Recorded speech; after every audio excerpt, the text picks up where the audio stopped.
look at these people that the media tried to cancel and told you to step away from, he basically gives me this would-be mob-esque kind of story. Talking to some kid from the south side of Chicago trying to sound mobby or whatever. He goes into the story about all that he went through to get Alice Johnson out of jail and how he didn't do it for Kim, but he did it for me. But then he goes on that Kim is a... You can tell her I said that. And I was thinking, like, that's the mother of my children.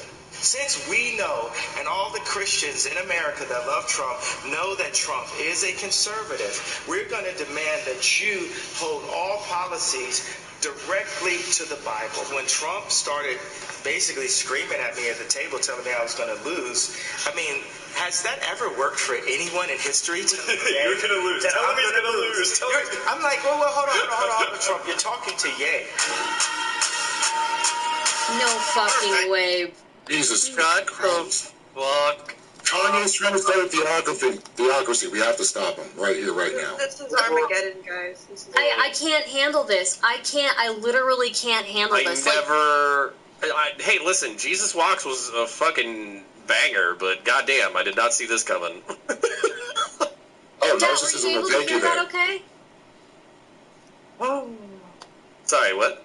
Just a narcissist versus narcissist. To hear it okay. Well, we're all narcissists. You're saying who can hear what okay?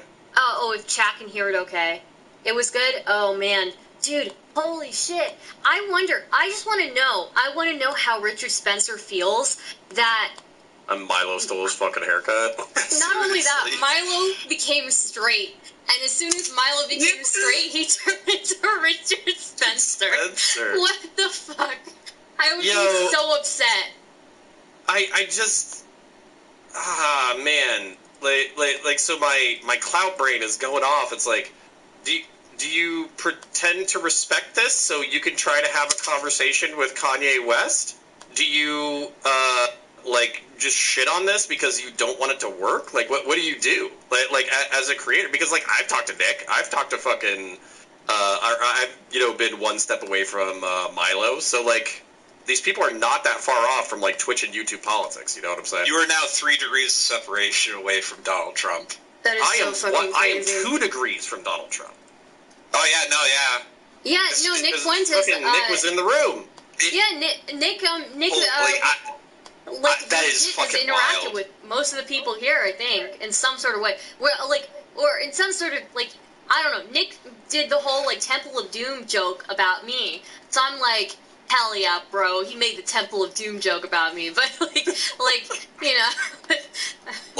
He had a blood feud with me after I stabbed him with a spear in Rust. Wait, for real? That's a good reason to do it.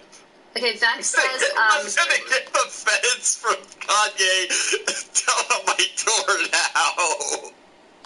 God damn, bro. Oh, shit. Okay, predictions from Super Chatter. I don't have any predictions. Kanye will eventually find the Fuentes Kiwi Farms threads. 2, people will super chat Fuentes asking if he likes fish sticks. That is a joke that is waiting to happen. Both have to happen. I'm okay with both. I'm okay with both, too, but I'm legit, I don't even know how to react to this. Oh, my God. Do you troll Kanye with fish sticks jokes until he fucking goes insane? What do you do? How many more supervillains can he assemble? We're assembling a team. Lauren Boebert, MTG, fucking, I'm trying to think of what else. But it's going to be a fucking clown show where the question is going to be Republicans, do you vote for Donald Trump, who's already a little bit of a wild card, Kanye West, who's actually just openly Christian nationalist, or Ron DeSantis, probably the only adult in the room with similar politics. That's a wild fucking choice. Yeah, I don't know. That also assumes if DeSantis is actually going to run against Trump in a primary. That's sort of my big I would assume. I think it's time there. I think he's. I don't think there's a better time than now because the party needs even if you're MAGA, even if you're more isolationist, a little bit more fiscally redistributive, You don't want to be involved in everybody's business. You want to be more libertarian when it comes to like COVID and pandemics and shit. You want to reduce taxes. Like, there's a leadership gap in the Republican Party right now where the people who are typically responsible for that shit are basically schizoids. So if you want to advance those policies, which are popular with Republicans, by the way, it would be time to step in as the adult in the room and say, hey, these guys are fucking schizophrenic, but I do believe in these policies. The big risk, if Trump, because Trump is not a very forgiving person, if Trump sort of goes schizo or badmouths DeSantis, that might be the end of his like career. Yeah, like, or at least because he's like. Sorry, what? Yeah, Flam, you're breaking up, but honestly, I think if you were politically savvy, you could absolutely exploit that, 100%. Yeah. Like, you could say, again, I'm the adult in the room. I know what I'm doing. These guys are fucking clowns. You know, I'm. If you want to advance these policies, I'm the person to actually do it. I did it in Florida. I was a competent governor. Here's all my stats. You know, God damn it.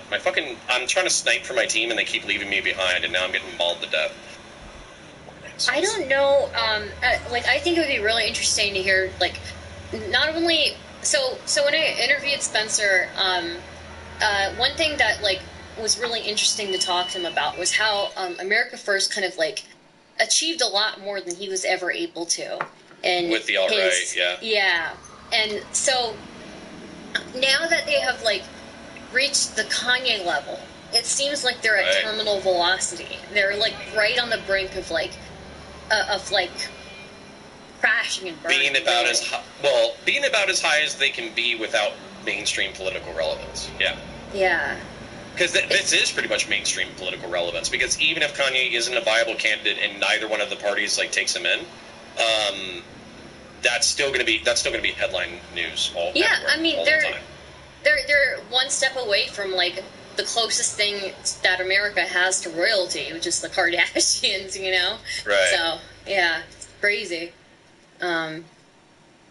I wonder what his views are. It's got to be eerie too. It's got to be eerie to have been warning Fuentes, like, you should be aware of this, you should be aware of that, like, don't trust these people, and to see like one of the people that you hate straight up ripping your hairstyle. That's gotta be rough. Oh man, like, I don't know how much of like Milo's sanity is left to be like, I'm intentionally trolling Richard Spencer with his haircut, versus he's like, I'm legitimately straight now and I want to reinvigorate the alt-right and make America great again.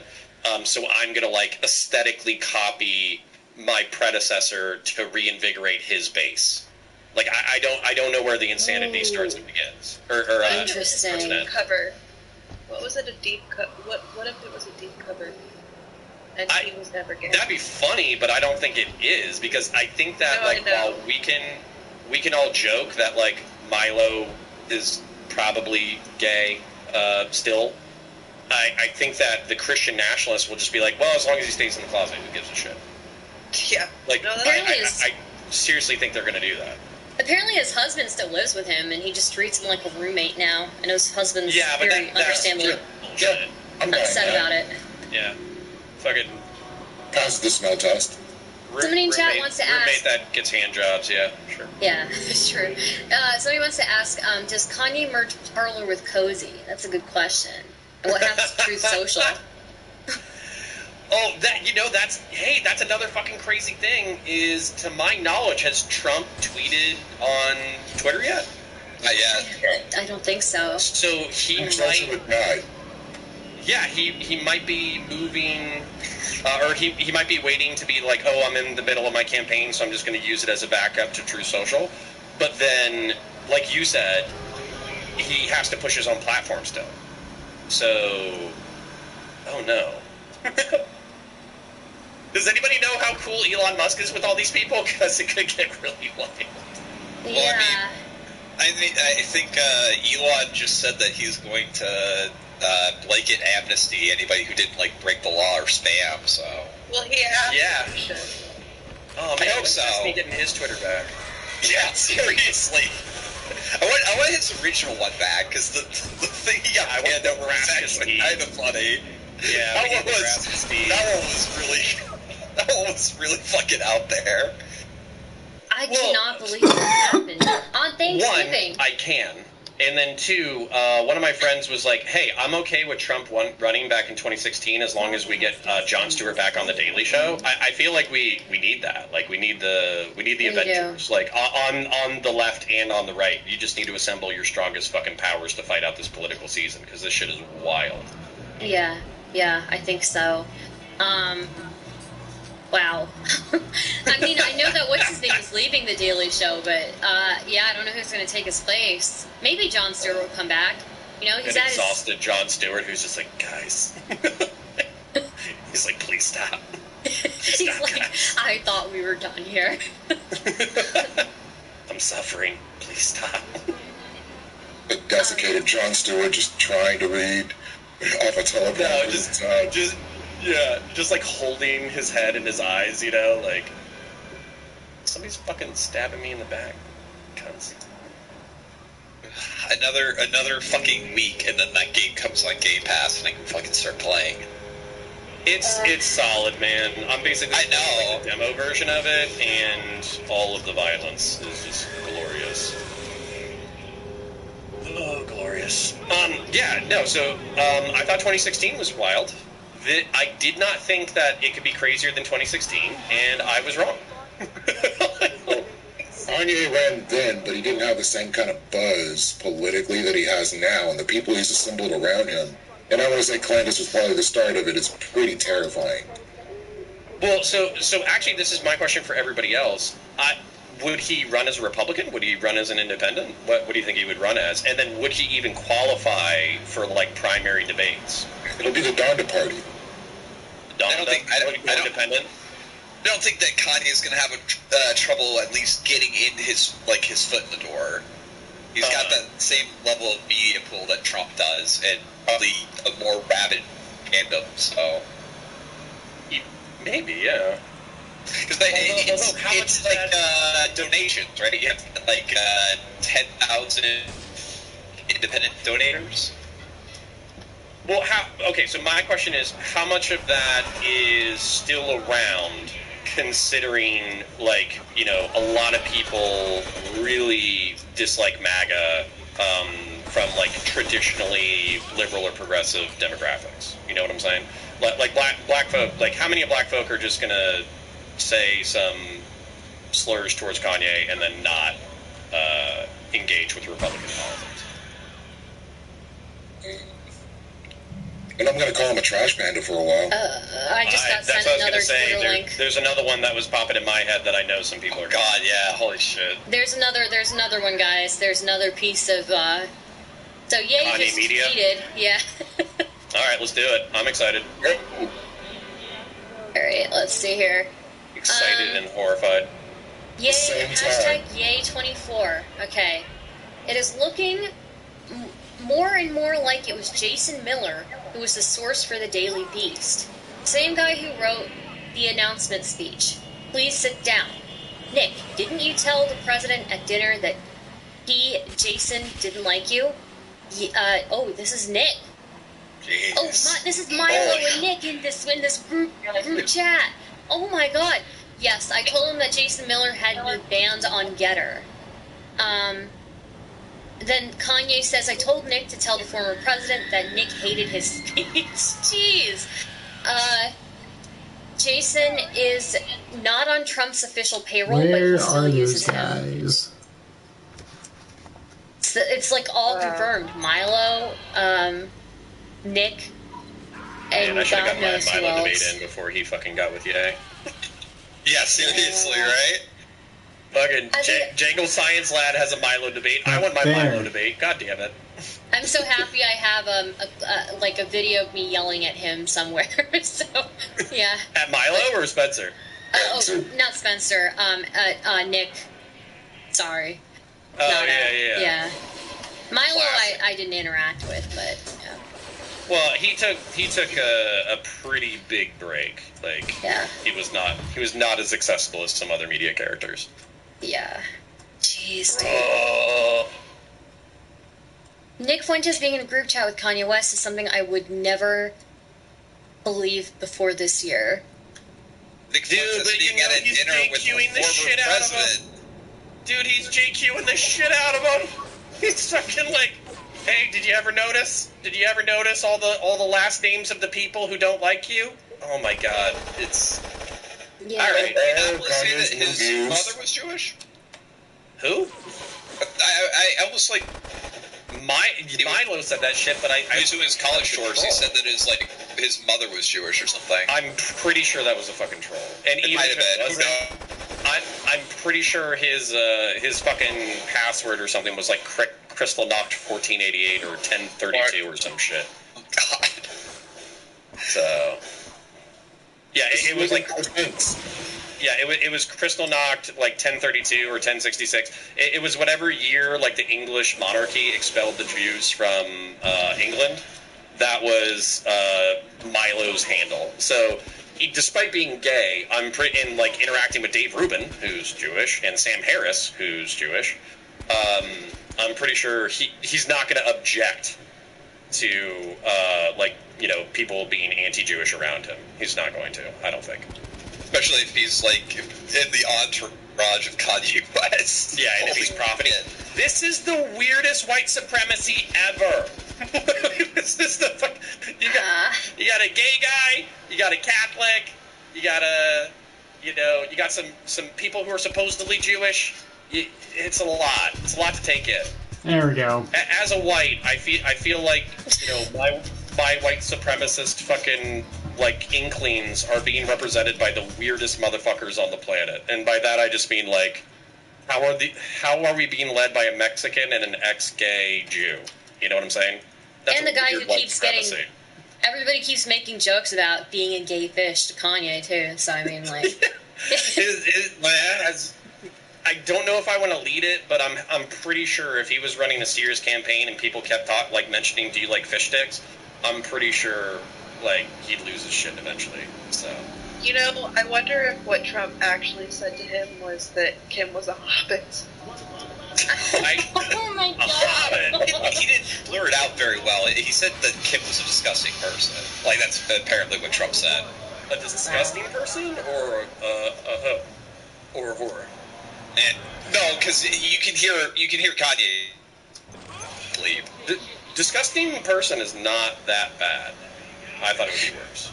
Yeah, but it's like the mother of his children. I can understand Right. Kanye being like, okay, yeah, that's not gonna Kanye fly. really one to speak? He's the one who was like going to the public saying that he and Kim almost aborted their first child. Like I don't know, like you know. No, I'm like I think Kanye's like legitimately upset or whatever. I just like he's also complained that Kim was hooking up with like Pete Davidson and shit, and white boy with a 10-inch dong and blah blah blah.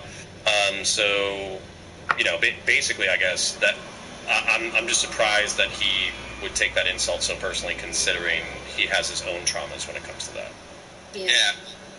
I don't know. I think Kanye has been on dates with like multiple women since Kim, and nobody's made the amount of deal about it as they have over Kim. So, but it is what it is. Yeah, dude who loves fish sticks is running for president and is hanging out with fucking Mr. Fuentes and Milo. All I can say is that, like, for people who cover political stuff, this is going to be a very interesting couple of weeks. Oh, Holy man. shit. The panel meta is back in. The politics YouTube meta is back in. It's fucking... Man. I'm pretty sure Bosch... And Cenk Uygur retweeting Dame Pesos. Dude. Okay, so... Don, you're gonna have to explain that to me because I don't keep up with like the further right like commentary community. But I'm pretty sure like Destiny and Vosh right now are staring at their phones and they're fucking like super upset, but they also have like rock hard erections. Like I'm pretty sure they're like, this is awful. but this is such good content. Fuck. Like, Yes. think of the content, man. I just gotta read something from chat real quick, from YouTube chat. From Trippy Liquid says, yo, change your bong water, guys, for real, and don't look at old bong water under a microscope ever. Trust me, on God. Well, my dude, I am so sorry that you have seen that, and I hope you recover. So. Yeah. So like, people are like, oh, you're gonna have to get real. Like, oh man, I had friends telling me like a decade ago or like a half decade ago, they're like, bro, you're too wrapped up in the online political sphere. That's not real life. And like, the more that I've seen is like, online politics is more predictable of like electoral politics than real life. Like, that's like the craziest shit. I don't get it. But, just knowing how Nick, like... You get it. You just we get it. It's disgusting and hard to think about or stomach. But we get it. And we're here for it. You know what it is? It's capitalizing attention. That's what it is. So Kanye has been incredibly talented at capitalizing attention. So has Donald Trump. So has all that kind of stuff. So there used to be this barrier between entertainers and politics that I think Ronald Reagan, of all people, broke. Where people were like, we don't take this guy seriously, like he's a former actor. But he was like a really talented rhetorician up until his brain started frying inside his skull. So that kind of normalized the crossover between entertainers and politicians. And now we live in a world where you don't have to go through the straight electoral process in order to be relevant, be a household name. So it's opening up politics for everyone. Kanye just posted another video 2 minutes ago. It's 49 seconds long. Good God, man. Bro, he's fucking... He's shitposting harder than everybody else. How can a dumpster fire get in 45 seconds? I love it. 45 seconds. Just give it a weekend. Holy shit. Okay, let's see what this is.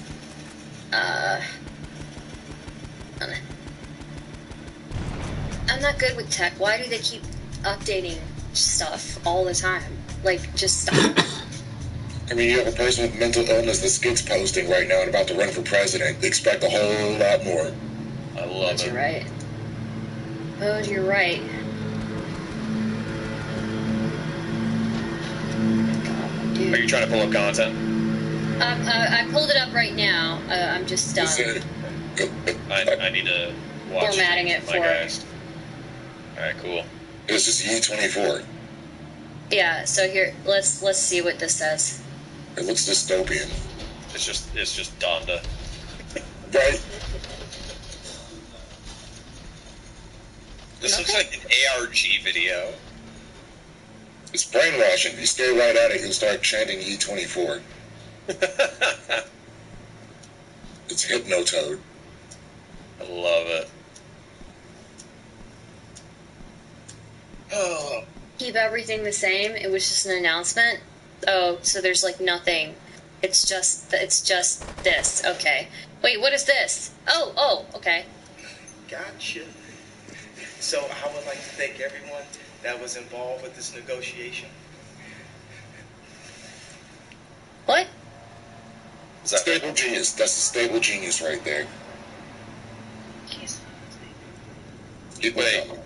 I have somebody named Luke in my chat who said, y'all lost, you were wrong. I would like to hear what we're wrong about. Oh, he just wanted us to dick ride Nick Fuentes harder. Okay, gotcha. Alright, okay, Luke. Kanye West, now known as Ye, is one of the best-selling musical artists in the world. He's also... How convenient for Tucker Carlson to just start using people's preferred Properly names. assigned All of a names. sudden, yeah, really nice. In recent years, became Nice. celebrated and very highly paid fashion designer. And of course, for a decade, he was well known to TV audiences as an in-law of the Kardashian family. But it's West's latest incarnation, some kind of Christian evangelism, that brought us to his office in Los Angeles today for the interview you're about to see.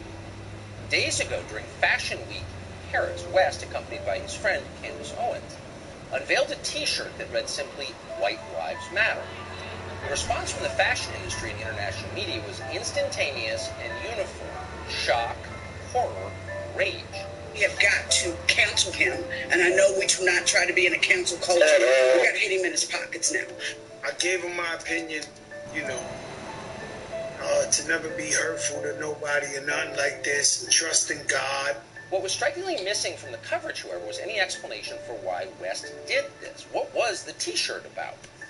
No one seemed to think to ask him, much less to listen to what he had to say.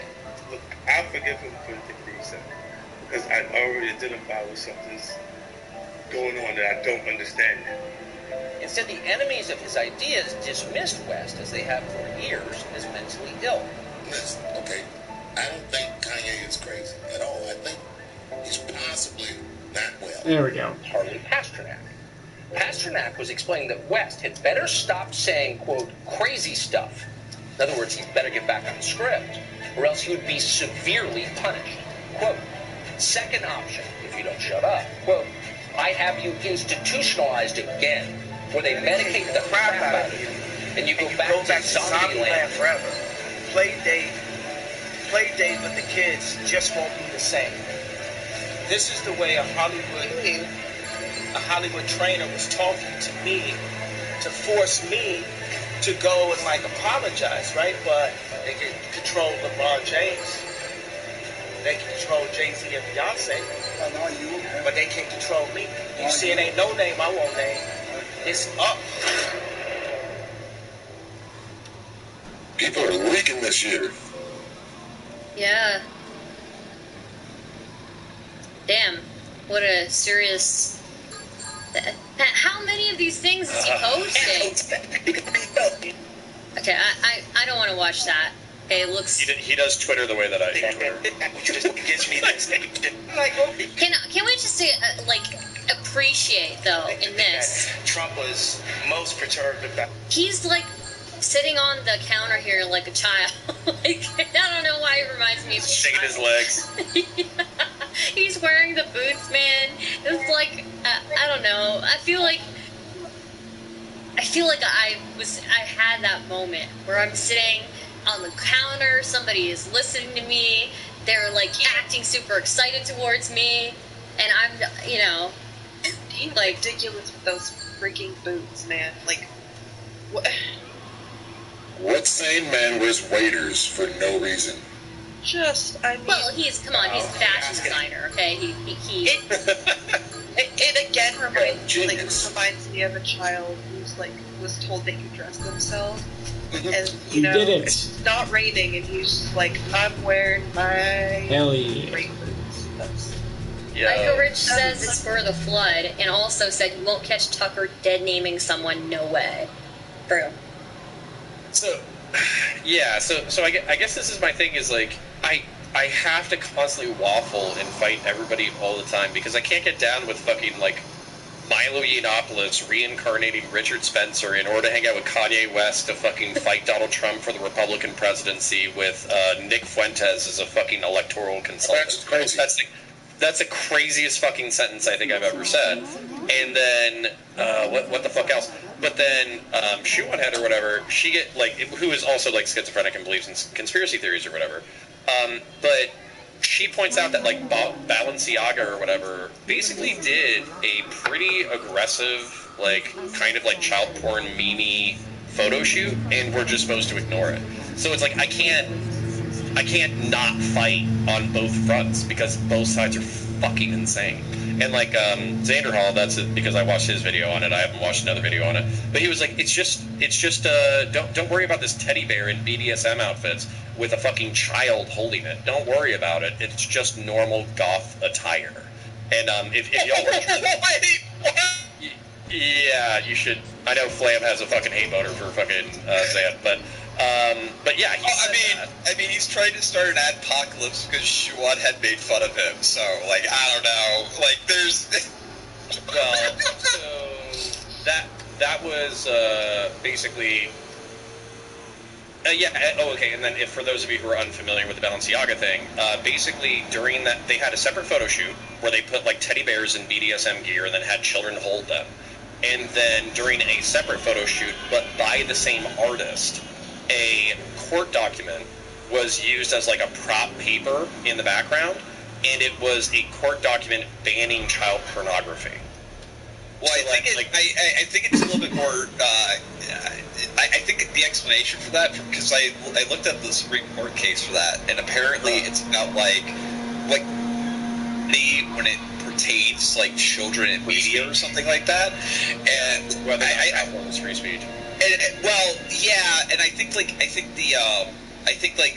they might have been looking that up because like, oh hey, we have this like really weird, suggestive teddy bear and shit. Are we in legal trouble for this? Like, if we're making child porn, dude, that's like the first steel man that I've ever fucking heard. And then we got the paper. Let's just use it as a prop in the background.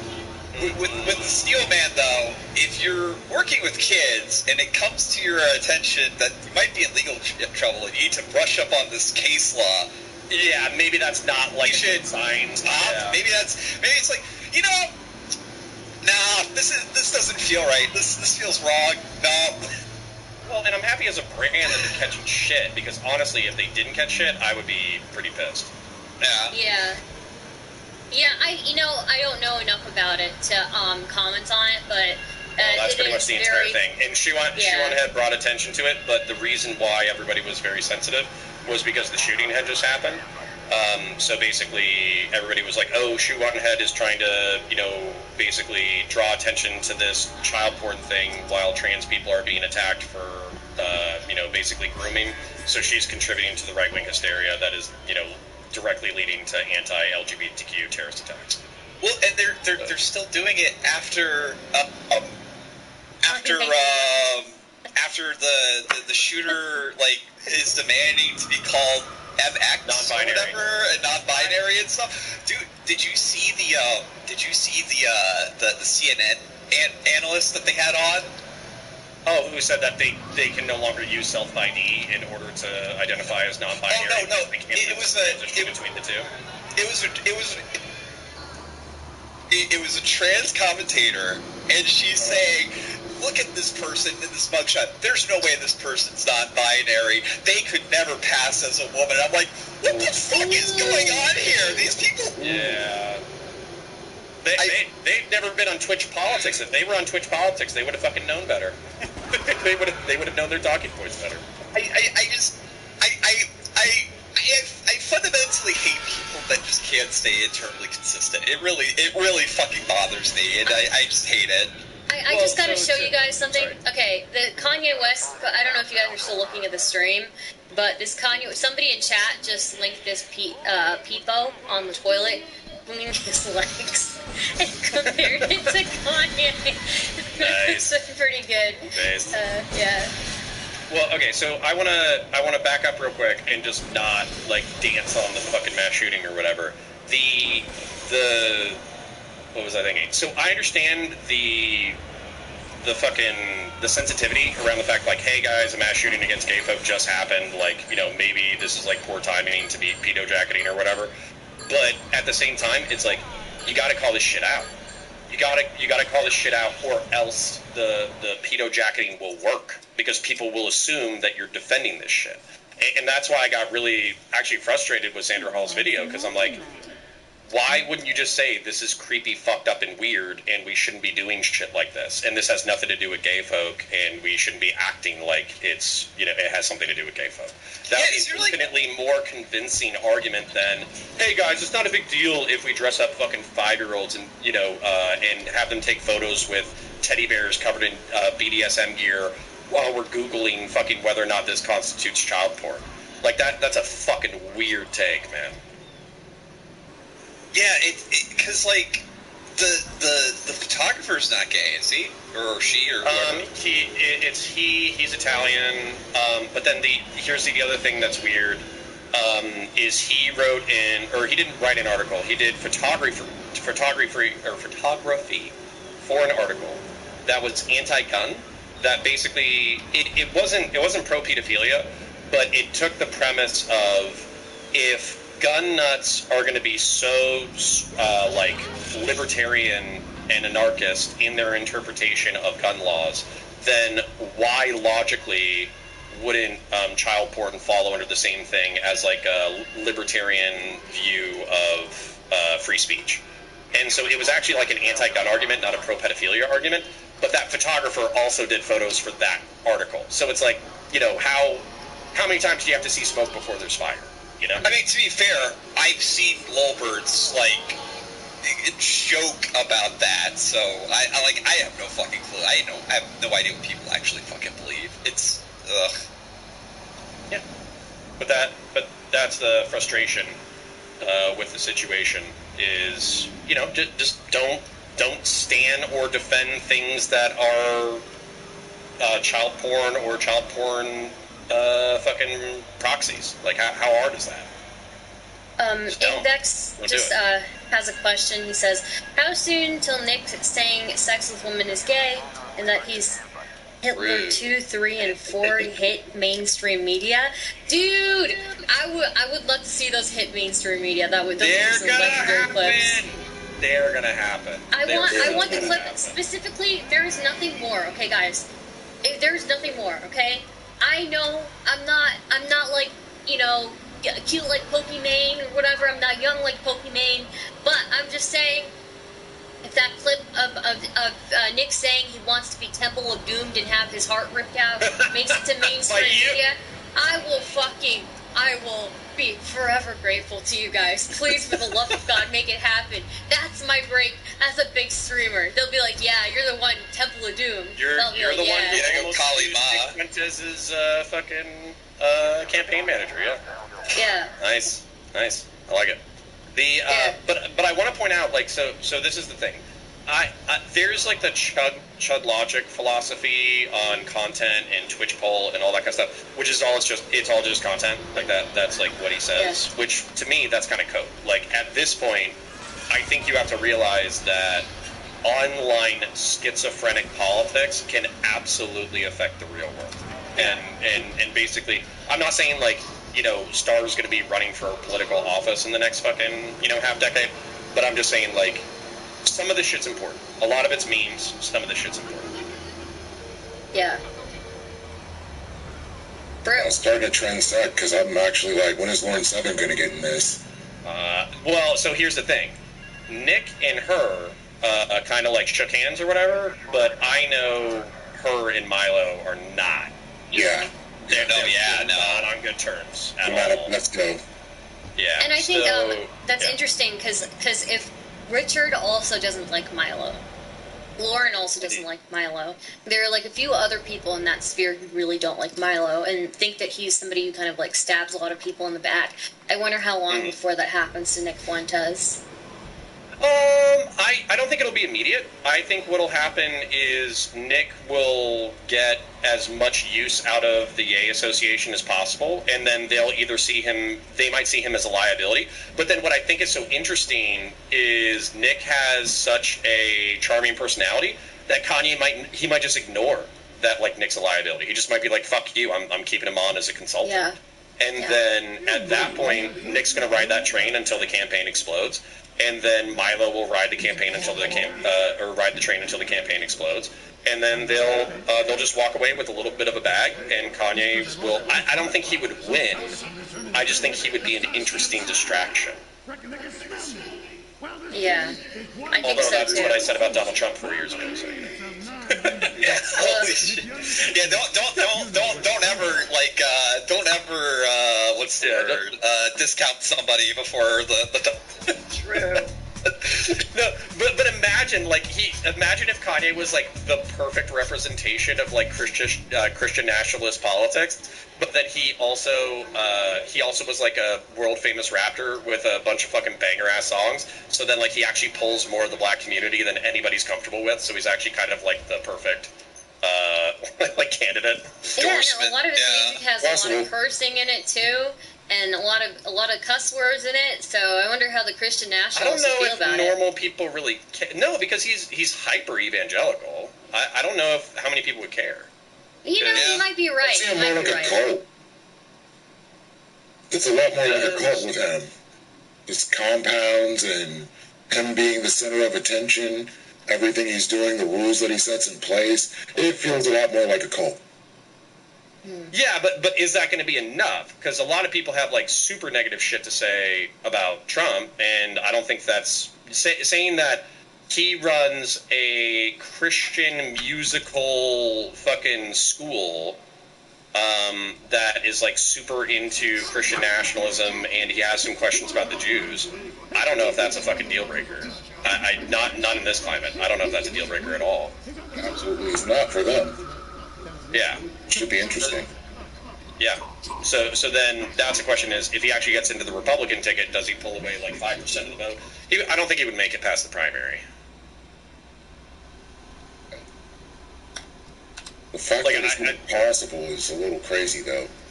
Yeah, I think he would just pull 5%, 10% of the Republican vote, which might actually take away from Donald Trump, of all people, which would be interesting, because then that might weaken him enough for DeSantis to sneak in. Yeah. I see that 100%. I see DeSantis actually being the better choice and the choice that the GOP actually wants. And now Trump and Kanye are standing in the way of the wills of the actual GOP. They're trying to become more moderate. Yeah, here's the thing, though. I feel like what happened last time, which was so stupid. So all of the Democrats, all the mainstream Democrats, they got out of the way for Biden, right? They basically said, okay, you know, we made it as far as we're going to make it. Biden swept Super Tuesday or whatever, so we're just going to, you know, back off. We'll let him take it. And then Bernie wasn't able to, you know, clinch his plurality because everybody dropped off and passed all their votes on to Biden. So basically, in that kind of scenario, the Republicans, if there's like 20 people in the field, if they want a moderate to win, towards the end of the Republican election cycle, they have to drop out. They have to. Or else basically what will happen is the same thing that happened with Trump. The moderates will split the vote, and when they split the vote, yay, or fucking Trump is going to get the nomination. I just can't believe that for as big of Trump fans as it seemed that Milo and Nick were, that Kanye enters the picture. They backstabbed Trump for yay. Yeah. Yeah, and Kanye gets in the picture and he starts telling Nick, tell him that you hated his speech. And Nick does it. Like, yeah, well, but see, that's the thing. Nick did that with Sneeko. We saw that, I don't know if y'all paid attention to that. Sneeko had this conversation with Fuentes where he's like, hey, listen, like, I was still pretty excited about, you know, Trump, you know, he's still making all the same talking points. And Nick is like, no, he made, like, a whole bunch of, like, cucked comments and blah, blah, blah.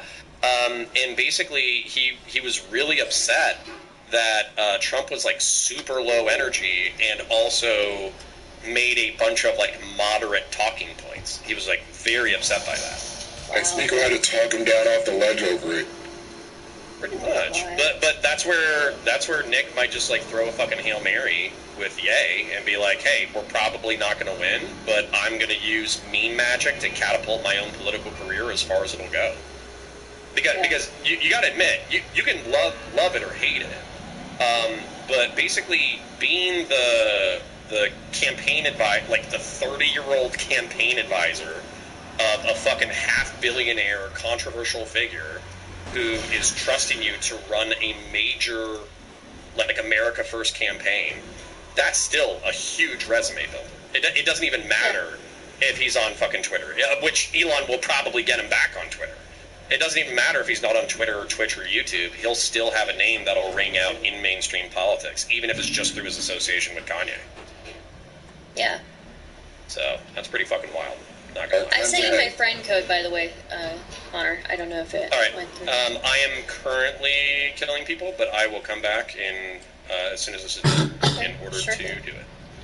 Damn, bro. What a night. What like an eventful night. Yeah. And Nick Fuentes is now trending on Twitter. There we go. It begins. And here we go. Yeah, I guess like the one thing I want to say before I go, because I was telling a friend of mine when like Fuentes said it's like falling out with Destiny and like burning the bridge over big tech ball people. It's like I like Fuentes has to be like one of the dumbest people I know with this. But nope, I was wrong. Holy fucking shit! What the hell is going on? What the fuck is going on? Who I love, by the way, but traded in Destiny, you know, a fucking 30-year-old liberal coomer, multimillionaire, fucking debate bro, for fucking Kanye West. Wow. Well, I mean, with Destiny, he had like the Abba and Preach stuff. He had like a bunch of like big podcasts that he was getting invited into. I was like, wow, he just like pissed that away. It's just like, well, never mind. I guess I should have traded up. Wow, trade up, shit. Yo, but can I point this out? So this is going to be like the huge thing that like black folk are going to have to wrestle with. Is like, guess what, guys? A lot of the anti-Semitism, a lot of white people don't say that shit because basically we've been trained since birth to not be anti-Semitic because of the fucking Holocaust and shit. So you, like, black folk are the main vehicle of conservative anti-Semitism right now. So, like, basically, I don't know how you're going to reckon with that in your own community, basically, but it's going to be a thing. I've reckoned with it in my own family. Like, when I heard Kanye say the things that he said, I was like, oh shit, that's the same stuff my dad used to say.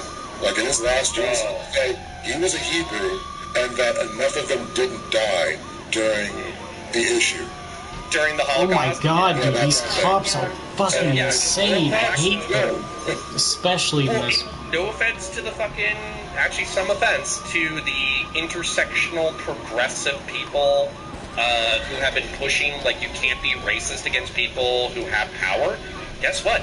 A lot of fucking Jewish folk have disproportionate fucking power.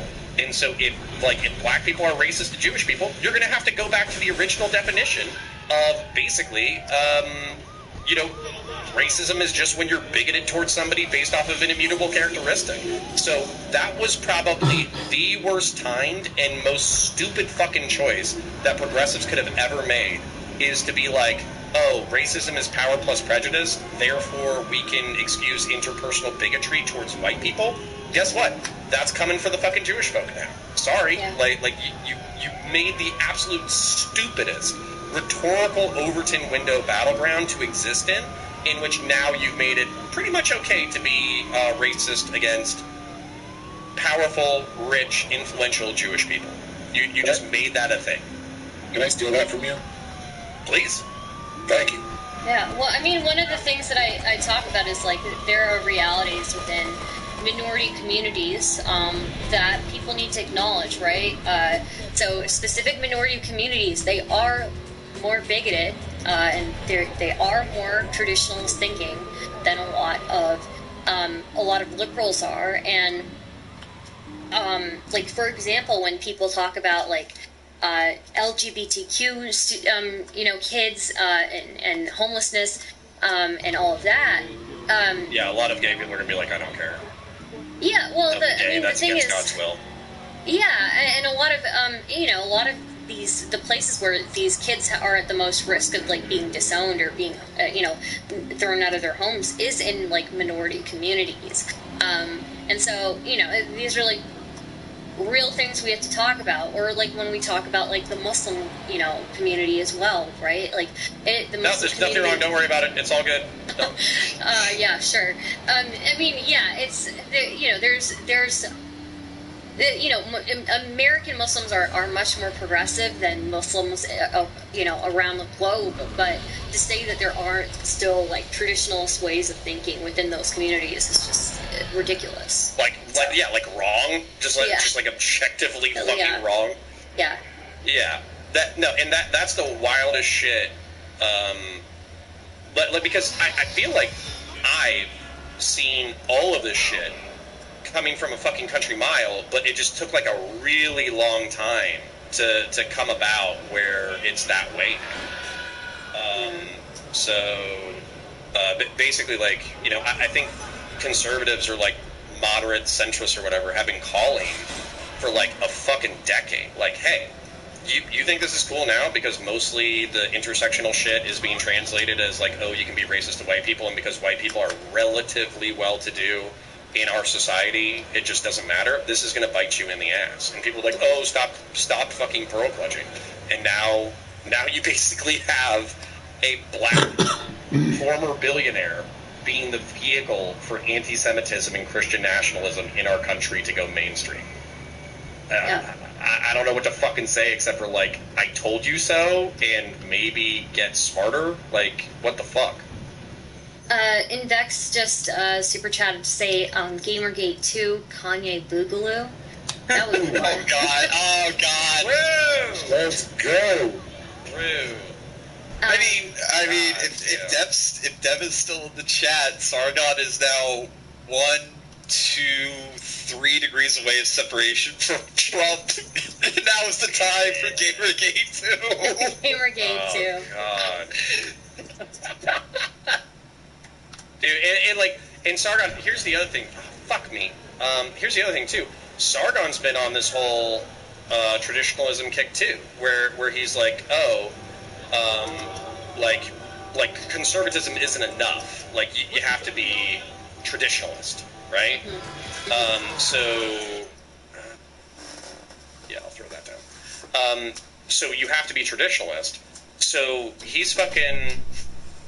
The right is hardening harder than it's been in fucking decades. Like, you thought Bush being fucking right-wing was, like, bad? Like, this is, like, a new level of fucked up. Yeah. It's extra special. Yeah, it certainly is. It was like Haley's Comet of fucked up. It doesn't come around all the time. So, you know that scares the shit out of me, though, because, like, there's all these reasons to think that it could be the apocalypse. Like, global warming's kind of a thing. We can't defend against meteorites. Lots of countries are, getting fucked up. There's lots of war. There's lots of plague. There's lots of disease. Which, of course, that happens, like, throughout history all of the time. But when you see, like, these fucking wild motherfuckers kind of gaining cultural relevancy, it's hard to not acknowledge that our culture's a little fucked up, at least. You mean they resemble the Four Horsemen a little bit too much? A little bit too much. Now, to be fair, I've heard 2 translations of the Four Horsemen of the Apocalypse for Revelations, which is basically like, 1, this is literal, it's going to happen at the end of the world.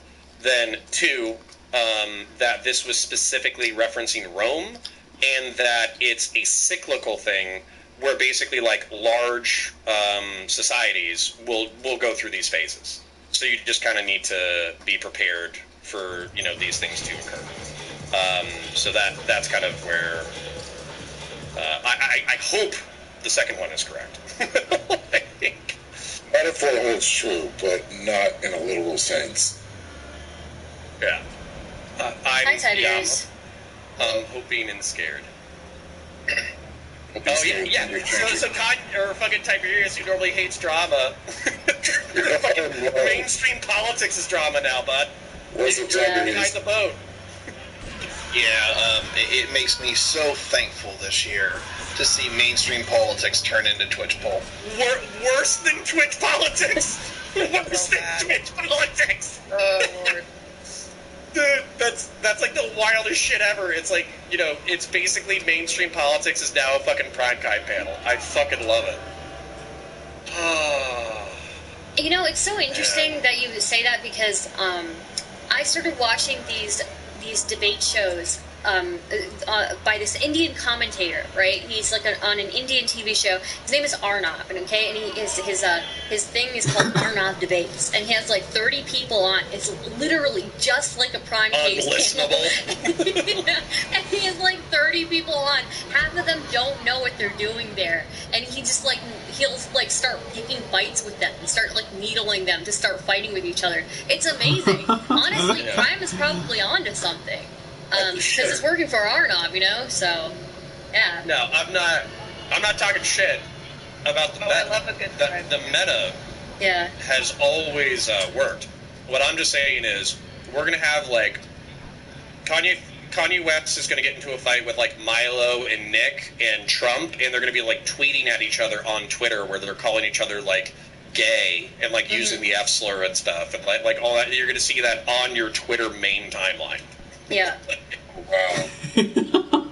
They're probably going to get their Twitter accounts back this week too.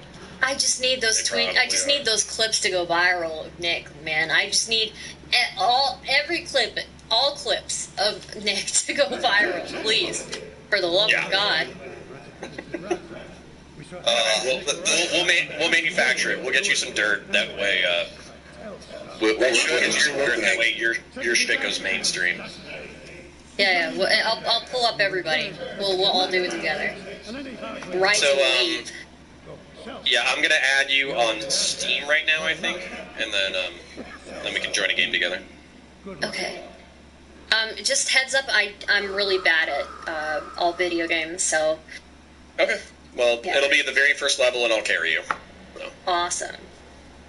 Dark Tide was a lot of fun during the beta. Holy shit. Yeah. Well, it's even more fun now because a majority of the weapons are available. 95% of progression. Holy shit. I hope they keep the progression through November 30th, because if I won't be that upset if I have to do this all again, but I have gotten a lot of cool shit. Oh, is it in early access again for the people who bought the game? Bought it. Yep. If you buy early access, you can play it, you can level your shit up, and if you want to, you can fucking... Gotcha. You can keep leveling your dude up and having fun and smashing people in the face. It's fucking great. Yeah, I think, because I didn't play Hired Gun. I think this is the first 40K game that I played that's on a Hype City, and that's always one of the more interesting and depressing 40K locations. Yeah. Oh man, I fucking love it. Where friends? Add a friend. Enter friend code. Stardust. Send an invite. Yay!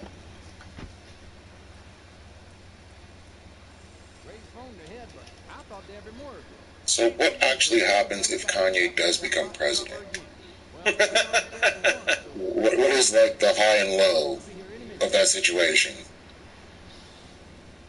The high and low is this. The high is that you can, if you believe in celebrity entertainment, you have it 24/7. The low is that if you believe in democracy, it's time to give up.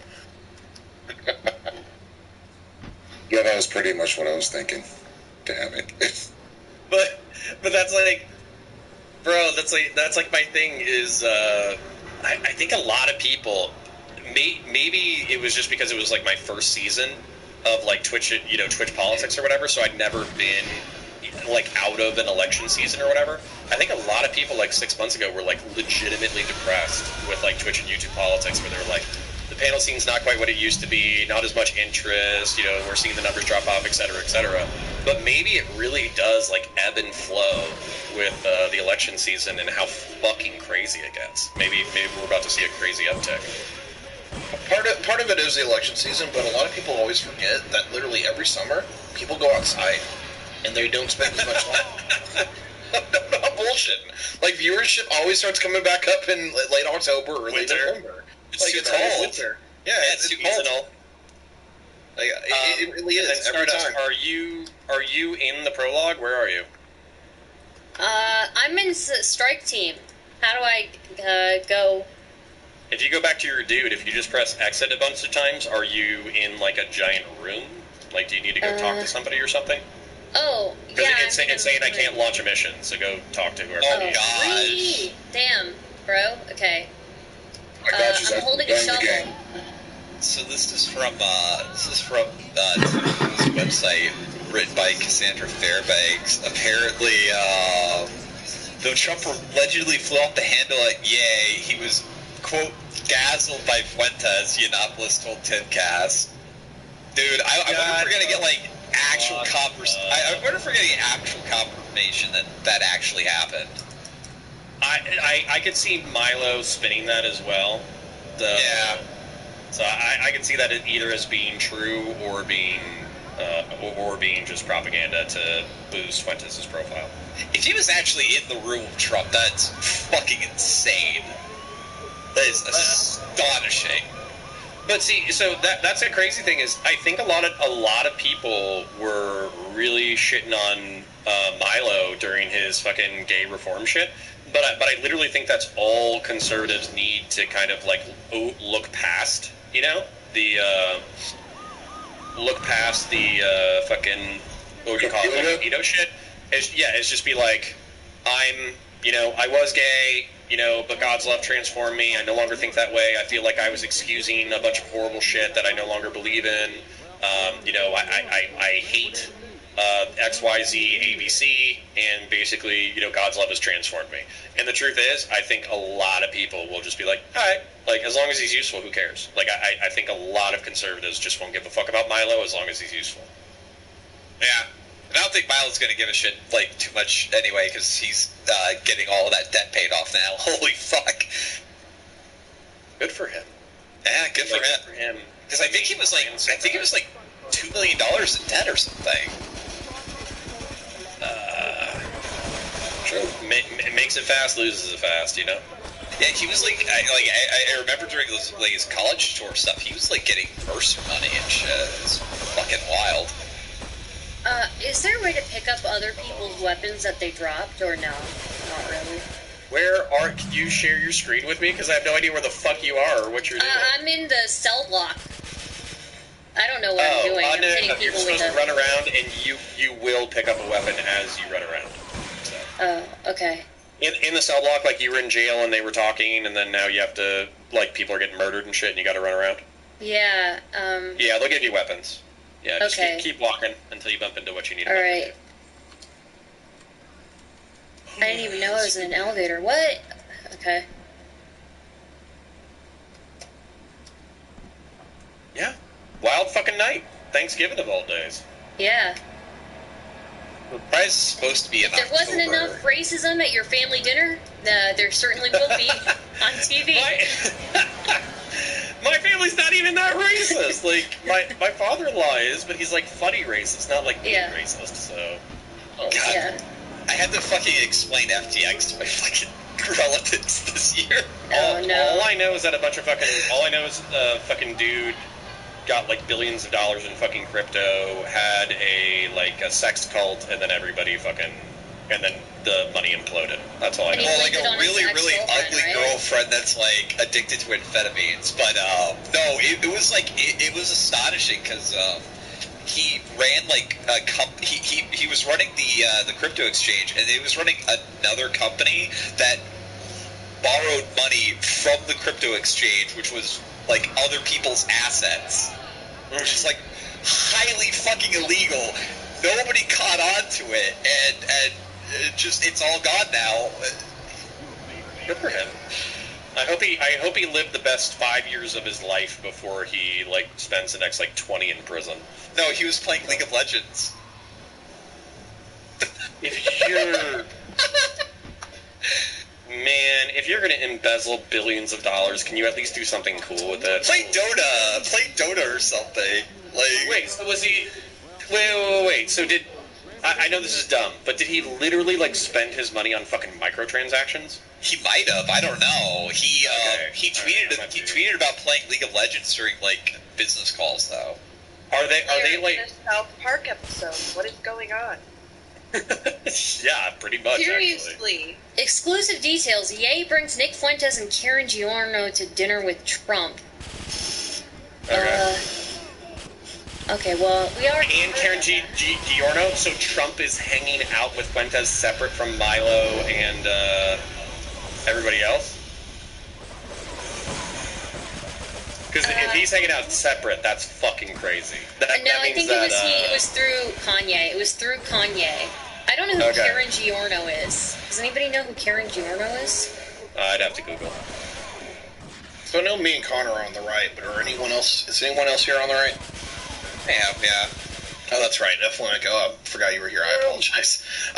So, do we think it's just going to be a Trump nomination, or is there actually going to be a fight over it? Oh, I think there should be a fight, and if DeSantis doesn't fight for it, he's a fucking pussy. I think that the associations with Fuentes are fodder. I think the associations with Ye are going to be fodder. I think Ye's probably going to attack him if he has anything of a campaign to do at all. And that's going to weaken Trump. And if Trump is like as low energy as he was for his fucking announcement speech, he's going to be super fucking vulnerable. So I would say DeSantis needs to step. Like, if I was DeSantis, there's not a better moment than now to step into the room and say, I agree with this, and this part of their ideology, but I am the only adult in the room, and these people are basically paranoid schizophrenics who have fucked up our country. We actually need somebody to implement policies and agendas through our political system so it doesn't destroy our political system, but still gets the desired results that we want. That's the only fucking way. Or that to me, that would be genius. I think so, whether too. Whether or not he's competent enough to recognize that is a different question. Well, I think we saw already a shift with the midterms with how many people Trump endorsed that ended up losing their elections, right? So already Trump is kind of like a losing game for a lot of people. And yeah, if anything, DeSantis should do everything in his power to not associate himself too much with him, right? And try to be like the more reasonable one. Well, he's got to do that without alienating the Trump base, because I don't think that Never Trump is going to have much. Although who knows, with this coming out, the fucking Never Trump contingent might actually feel bold enough to do it. I have no fucking clue anymore. But I don't think it would be Never Trump. I think it would be Better Trump. Like, I'm not. I'm a replacement. Like it's kind of like, Homelander and fucking Soldier Boy or whatever, where it's like, you're a cheap fucking copy, and it's like, no, I'm the upgrade. Like that. He would have to have that kind of fucking energy. So, and on top of that, for the gubernatorial race, I know you guys outside of Florida might not have paid as much attention to the outcome of the gubernatorial race for DeSantis. But one, yeah, he handed Chris Christie his ass. Two, he's popular because he didn't do the lockdowns as aggressively. He had a very libertarian approach when it came to fucking lockdowns. The economy in Florida probably, while still being shit, is still probably better than a good chunk of the rest of the country. And fuckloads of people are moving here because everywhere else sucks by comparison. So that's actually a pretty strong resume to say, I'm not just a blowhard rhetorician. I actually know how to manage and govern. I'm not just rhetoric. I know how to govern. And he actually does, and that's why he's a better pick for the GOP, and that's why they want him. He's more electable, and he's actually scarier to me than Trump is. But that's what our buddy CSB said. He also pushes the culture shit a lot harder than Trump has. Really? He went after Disney. Which is that's in Florida. That's insane because Disney is it's your bread and butter. But I also think that it's pretty smart because they have so many assets in the state. Disney needs Florida as much as Florida needs Disney. Mm-hmm. So there's no way that they would shut down whatever the fuck is here. World, Park, Land. I think we're a world, and LA is land. So there's no fucking way they would ever shut down Disney World because it was cheap when they bought it. It's been a crazy fucking profit boom for them. There's a shitload of cultural power here. There's no way they would abandon it even if they had an antagonistic government. Yeah. That's fair. Oh. Fell to my death almost instantaneously. Man, sorry, go ahead. No, I was just going to say, Chris Christie, I remember him being very funny, but if he got his ass handed to him, I believe it. So, did I say Chris Christie? Yeah, you did. What's my guy's name? He's a silver-haired fox, not a fat guy. No, the guy's name is Christie. I can't remember who you're talking about. I'll have to check. But whoever the Democrat ran, Chris Christie, I thought was the guy who was. He's New Jersey. Chris Christie's from New Jersey. Jersey. Yeah. Probably got kicked out of Trump's entourage because he put Jared Kushner's father in prison. Interesting. So then the next question being, who the fuck am I talking about? You're talking about Charlie Kreis. Charlie Crist. Okay, thank you. Dude, if you didn't tell me that, I would have lost my fucking mind. Yeah. I'll tell you what, though, this election was crazy. Which one? Just this last one, the whole one, because like for the Democrats, there was a lot to learn. Yes, for the Democrats, there was a lot to learn. There was also a lot to learn for the Republicans, particularly in that I've talked about this with some people. The primary lesson for the Republican Party was if you weren't supported by MAGA, you lost your primary.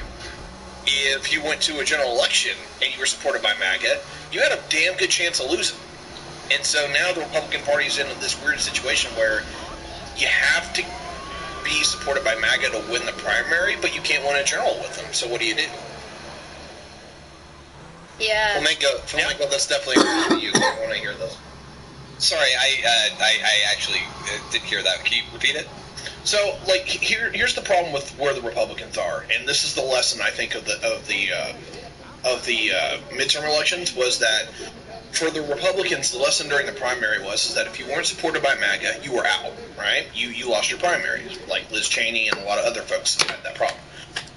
But then when it came to the general, the lesson was the exact opposite. If you were supported by MAGA, if you were in anywhere near competitive, you got your ass handed to you, or you had a hell of a fight. Well, yeah, sorry, Flanders. Yeah, it definitely. I don't know. What's. I actually need to see like a breakdown of like Trump's in like battleground states, like Trump's performance when it comes to the general. Because the primary definitely. I don't know if like the general ones are based off like more coverage of those losses because it would. I don't know. Bruh, I shot like 60 times. Because I know that Trump didn't really perform super well this election, right? No. Well, with the endorsed people, right. His endorsed people did not do as good as they should have. Right. Yeah.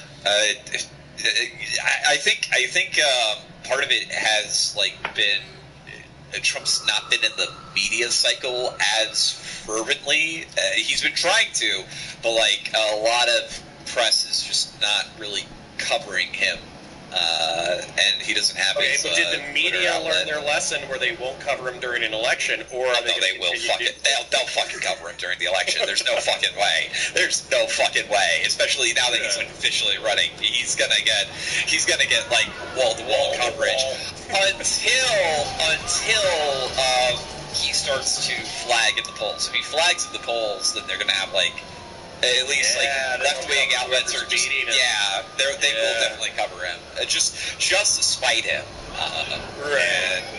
Nice. Seems like Republican already has an influence because they already put out. Yeah, he's beefing with Fox. And I know like a lot of people, or at least like a lot of like MAGA diehards have moved on to like OAN or whatever the fuck, like those like alternative fucking media companies or whatever. But I don't know. Like, Fox has been powerful for a long time. Like it would be kind of wild to me if they lost all cultural relevancy overnight just because they turned on Trump. That would be surprising to me. Seems to be a lot more in moderate hands right now because people don't want the extremism that happened before. People don't want to experience another J6. So you're going to see a lot more people wanting a more moderate candidate and more moderate ideas, speeches, the whole deal. And that's just how it is. You see that, but we kind of said that last time too. Like that's what we and by the way, it's not like I don't disagree with you. I would take the midterms as being indicative of what you just said. Like it's I would literally J6 because we didn't think that way until after the election because these things didn't happen until after the election. That's when minds really changed. What's the polling on Republicans with January 6th particularly? That's something I'm kind of curious about. I'm sure like 60. I think 67. Yeah. I was about to say. I think probably between 40 and 60% don't give a fuck, and then 40% do care. How badly do they care? It's like, this was a bad look, or this was enough to plug their nose and turn on Trump. I don't know. Has anybody in there? Because I know that I know that like a lot of people on the left were like really, really trying to go hardcore plugging the insurrection meme. I don't know if that actually happened at all with like anybody in right wing circles outside. Like maybe like the Lincoln Project or something. But I think Never Trumpers and there's always been 35 to 40% of the Republican Party that was basic. I don't want to say never Trump, but they were moderate. And so my thing is, I think those dudes, January 6th is a big deal, but whether or not it's 35% or 40%, and whether or not they're willing to plug their nose and vote for Trump, or they will vote for a MAGA candidate. I don't think they give a fuck about MAGA. They just they give a fuck about Trump. I want to split a little hairs on that one, because I think the lesson was actually learned all the way back during the election of 2020, but a lot of people didn't pay attention, is that those folks had to start drawing some lines, because what they saw was this. As long as Trump won and they were part of the crew, they could probably live with that. But the moment that Trump started losing, and you had MAGA start losing, it's like, all right, well, what do? Because we don't like the motherfucker, but we were winning. And he's losing. But now it's, we don't like the motherfucker, and now we're losing. And not only has they lost once, but now they've lost twice. Yeah, so change up. So that's what I'm kind of wondering, is that if anyone who is more of a moderate within the Republican Party, are they just going to throw in for a full fight? Because I think they have to. If anyone reads it. Yeah, it's literally going to boil down to DeSantis. I don't think there's anybody as strong. Like, I know Mike Pence was talking about a fucking run or whatever. But I don't think he has the charisma to be like, yeah, I was Trump's bitch for 3 or 4 years, but basically then he went crazy and I don't like him anymore. I don't think that's a winning pitch. Well, I draw a lot of flack for my particular pick, but I really want to see a Crenshaw run, but, whatever. He's kind of young. I could see it happening, but I don't think he has enough. He needs a lot more, media exposure at this point, I would say. I don't think he has, the name recognition to get past Trump on that one. Yeah, and also he has, what does he have? He had I think he had some pro-gun control shit that he's made him very unpopular. Okay, look, I'm not gonna display about it. I know that the right is splintered on fucking guns at this point, because there are some people that are like, you know what, guns for fucking 10-year-olds, let's go. But then there's other people that are there's other people that are like, no, y'all need to tone that shit back. And there's gonna be a fight over guns in the GOP. I see it coming. You can't keep having Gen Z vote against you in record numbers because they fucking hate your gun control. It's not. Well, and that's what I was gonna say is the I'm pro red flag or whatever, but I'm sympathetic to the gun people who don't want to do anything, but I just think it's a long-term losing strategy. I'm perfectly happy to basically what I would tell Daniel Crenshaw is shut the fuck up about guns and then try to run. But besides that, I don't think he has a shot because I think he is too moderate. I think Ron DeSantis is literally make America great again, just with actual electability and actual slightly more concise and articulated platform. Yeah, slightly. Yeah. Well, but see, and then he does what I think is gonna be funny is seeing if DeSantis goes for it. I think it's gonna be funny seeing Trump point out on stage that DeSantis stole all his fucking mannerisms. I think that'll be fucking hilarious. He'll be like, look at this guy. He moves his hands like me. He talks like me. He fucking he's a cheap copy. I mean, it worked out for him once for the governor from Florida, so maybe lightning will strike twice. But I don't think so. By the way, Jeb was governor of Florida, right? I'm not having a stroke, right? Jeb was the governor of Florida before he ran. Okay, yeah, that's what I thought. All right. By the way, Jeb was so moderate and low energy, bro. Yeah. I don't even think. Bergie 4 just Berkey Forge just did a super chat to say, hi, Flamenco, loving having you back, so... Well, he also said hi, Stardust, so... Well, yes, he did say hi, Stardust, as well. Hi, Bergie. How's it going, fam? Yeah, I might stream on Saturday. I've been trying to be good, but I might like take a break from the study hole, and I might come because there's just been too many insane things going on this week, and it's too funny. I wanna shout out fucking Chud again. I appreciate his perspective where like content is content, but then like seeing all the crossovers are fucking wild. Like yeah. Augie and Zan beefing and like all that kind of shit. There's actually like, I don't know. What I'm trying to say is that it just seems like people want to be in denial about whether or not they have an impact on tens of thousands of people. They just want to pretend that it's all fucking memes, and it's not. Yeah. Oh, so Augie's calling it out. Good for him. Good for him. I'm not sure if he did it recently. It could have been like an older video, but I have a watch later.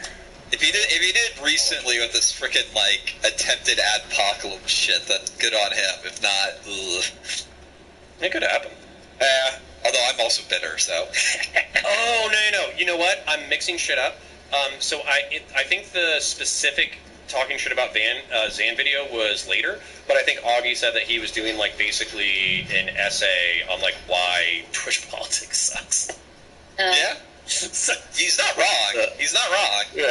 Yeah, but I think the point is going to be like, hey, look at all these like self-serious fucking douchebags who, you know, on one hand they pretend that like nothing they say is important, but then they're also pretending like they're the second coming of Christ. So, you know, we'll see. Good content either way. Good content. Oh, I'm sorry, Margie. I didn't realize that you were actually a girl. Sorry. I still am fucking flabbergasted. I have women viewers. You. Yeah. Nice. Damn. Fucking insane to me sometimes. Oh man. For this Thanksgiving, we should thank Kanye for the gift of content. Oh, I did a land acknowledgement. So basically, I'm sitting on stolen Seminole land, and they're the most based Native Americans because they literally never surrendered. I'm pretty sure they're like one of the only tribes in America that never surrendered to the federal government. Oh, really? Yeah, and they avoided the Trail of Tears by continuing the insurgency. And then basically they got to stay in Florida, and then after they stayed in Florida, they became the second richest cattle ranchers in the United States as a community. That's actually kind of cool. Okay. Pretty fucking based. Well, but then, wait, how do we turn this around? They help perpetuate one of the largest greenhouse emissions, so they're actually bad. We gotta. You're right. They were too based, weren't they? That's what. God damn it. Happens. I'm not understanding this mechanism. It's telling me to charge the sword in this, but it doesn't have anything highlighted. If you press a button or whatever, what kind of sword is it? It's like is it a chain sword or is it a power sword? What is it? Charge sword? Chain sword, maybe? I think it's a chain sword. Wait, so who's Kyunt, Dijongai, and Adir? Are we in the same group? I don't know who that is. No, I'm not Kyunt, no. What's your tag? Like on Steam? I'm Stardust. No, in the game. In the game, I'm Starlight. Oh, you're not even in my fire team. No. I don't even know how to charge this. So if you press, so it should be like, if you have a mouse, it should be like a mouse 3 button or something like that. And, and basically that button will, oh, you're still in the tutorial. Yeah. Oh, okay. I think I got it. I got it, yeah. Yeah. So it should be mouse 3. And then that'll... What class are you playing, Stardust? The side whatever thingy. Psyker, yeah.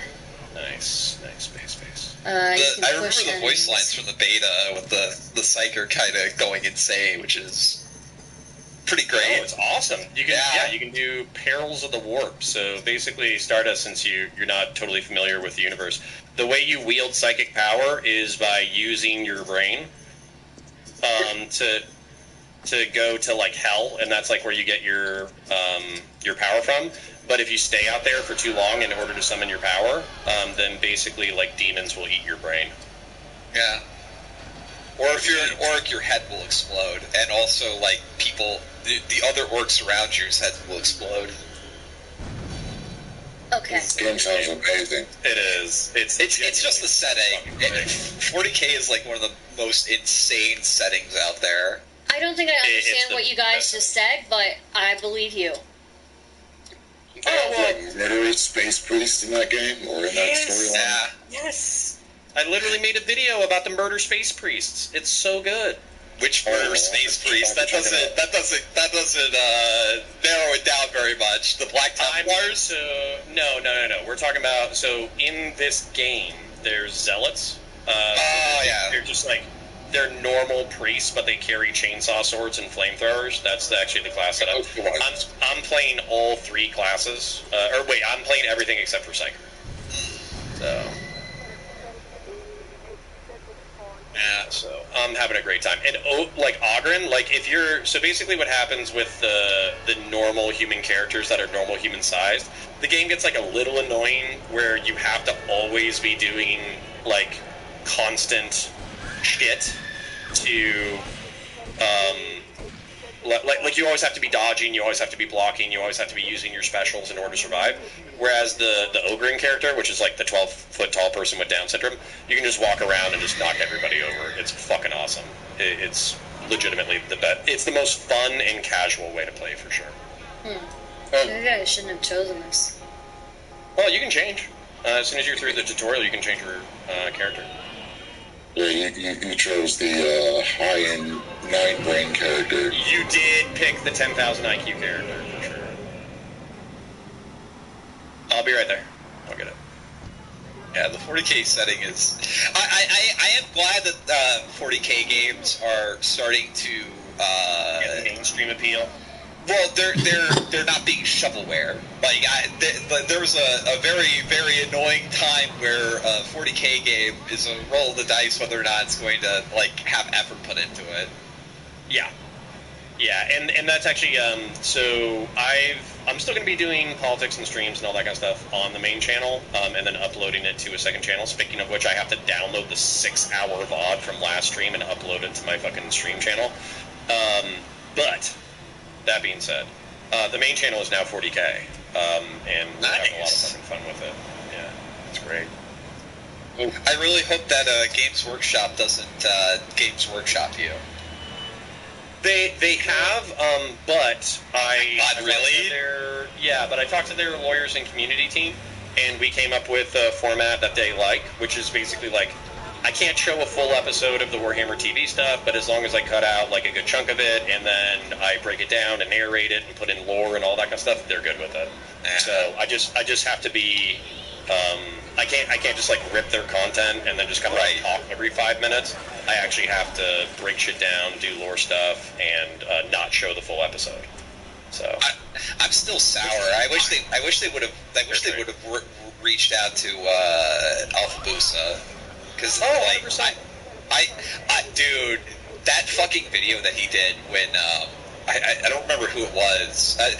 For those of you who don't know what the hell we're talking about, Games Workshop made Warhammer and didn't aggressively patrol their copyright very well, and that's why we have Warcraft. And... they're very, very, very, very, very angry about that, as they probably should be. So they've been one of the most aggressive in defending their IPs of anybody on YouTube. You don't mean StarCraft? StarCraft was also not a Games Workshop. Oh yeah. But it was supposed to be, StarCraft was supposed to be a Warhammer 40,000 game, and they were in negotiations to make it a Warhammer 40,000 game, and then Games Workshop backed off at the last second, and then they had to make StarCraft instead and like redo everything. So yeah, it's so here's the thing. basically take every universe, like Dune, Judge Dredd. Where are you The other guys? ones that it obviously rips I don't off. see like any Starship of you. Troopers, like all that kind of stuff. Like take every science fiction and fantasy thing that you've ever thought of and smash it into one big fucked up universe, and that's Warhammer. Yep. And it's great. It's solid. It's fucking fun. Good. Yeah. So let me check melee. What's the melee? God damn it. This is still the best melee. Oh. I don't remember if I asked you this before. Counterpoints. What's your favorite Space Marine Legion? So I play Deathwatch. Okay. So that's Justice obviously Streets are all fucking Space empty. Marines, legions, or chapters smashed. Yeah, they're smashed into one chapter so they can hunt aliens. But if I actually had to choose, I did re-fall in love with the Blood Angels because of Angels of Blood and also reading some of their 30K lore. So I still love the Blood Angels a lot. And then for traders, I'm a big fan, like huge fan of the Luna Wolves before they went trader. If I could play a Luna Wolf loyalist chapter, I would, because their lore was so good that I was just like, I want this. Like, this is amazing. So yeah, so kind of sad, but overall, those are my probably top 3. Yeah. Kind of partial to Thousand Suns for my Trader Legion, but then as soon as you play Dark Tide, are you going to be playing the Psyker class? No, I think Thousand Suns sort of is a cautionary tale of why messing around with warp shit is actually probably not worth it. True, King. Yeah. Oh man. All right, what should I do? Play Ultramarines. That's what you should do. No. So I will insult the Ultramarines now. The Luna Wolves are Ultramarines with actual flavor. Like, they're tactical, they're precise, they know how to do, they're competent warriors, they used, mixed doctrines of battle, but then they also actually have, thematic flavor and personality. Whereas, Ultramarines, the closest thing to a personality they have is Rome, and they don't lean into it hard enough for it to be interesting. Yeah, it's sort of like how Gilliman's essentially a bland and not as interesting version of pre-Trader Horus. Yeah, exactly. Just devoid of personality, which is actually funny, because that's what everybody talks shit about Rogel Dorn for having, but Rogel Dorn autistically not having a personality gives him a personality, where he actually he borderline. It's almost funny how antisocial he is, to the point that it gives him flavor. that and how it kind of led to all of his sons being very, very different after he went away. Yeah, absolutely. You can have just the staunch builders of the Space Marines, or you can have the most fucking just there is no answer to anything other than kill it. Yep. And what was the other thing? So the people who did the Black Templar versus who the fuck was it? Versus furries. They released another episode, and they're still in. Yeah, Flashgets. So Flashgets has done a great new episode, but they're basically using their animation style, but they're going to the fucking extremes of basically it almost feels like a Astartes in how in-depth and narrative it is. It's actually really fucking fun. I like the one Stardust. Are you done with your tutorial? I'm still doing the tutorial, sorry. It's fine. I like the one where it was what are the 10-man divisions called? It's Oh. It was Brad invited you to the strike team. Accept? Yeah, if you can accept that. Okay. Yeah, there you go. Sweet. And then do you want to change your operative before we do a new mission, or do you want to play as Yeah, how do I change my operative? So press escape. go to change How is there nobody out here and right then, now? you can In pick every the other Ogren. I think the instance Ogren in the would be game, the there is an easiest one army for on you my because you literally back. just walk around and punch things in the What face. the fuck, And your health dude? bar is like bigger than anything else in the game. So it would make you go through like It just doesn't make pick your any character sense shit, to me but you can just like whatsoever. click random shit and just go through it. So if you want to play, we could just play. If you want to go through the pick your character shit real quick, so you have a better class, we can do that. There we go. Let me do this. This guy. The guy you have. No, I'm gonna make him. Or you want to do an Ogren? Yeah, whatever Right, his. Then what I'm gonna do, I'm going to actually. I don't want to fuck you up, but I'm gonna try to start a mission just to see if we. Oh, okay. Can you exit our group real quick just so I can start a mission? I'll play a mission while you do the customization. Yeah. How do I exit the group? No idea. Escape. Leave strike team. Yeah, press escape and then go leave strike team. So, Bombay for 5 Aussie bucks asked, can you ask the Warhammer guys if the novel's worth reading? I got recommended some Warhammer series about someone called Horus, and I want more opinions. So, Warhammer 40k is what we call an expanded universe. You get some really talented writers, yeah. But then sometimes you get some not very talented writers that write just borderline erotic fan fiction, and that becomes I think that becomes like a 3-part series, right? Yeah. So my favorite thing is basically, what the fuck is it? The first 3 or 4 books of the Horus Heresy are great. Anything by Dan Abnett is great. Dan Abnett wrote Gaunt's Ghost, and he also wrote Eisenhorn. And then Eisenhorn is the one that follows a inquisitorial guy as he goes through his career. And basically, a lot of people have said that it's really good, like it's a really good starter set, because it basically walks you through all of the institutions of the whatever the fuck you want to call it, of the world. And for my recommendation, if you want to read a guy who is like the biggest fraud and gets put into more and more insane situations and somehow manages to come out on top of it, the Caiaphas Cain books are my personal favorites. It's like Zap Bannigan? No. Kind of. Like Zach Brannigan, if he continues to fail upwards. But also not at all, like also fully self-aware. Like, he knows that he is a complete fraud, and he is, like, terrified of the situations he's being put in, and also being found out that he is terrified about the situations he's being put in. King in One Punch Man.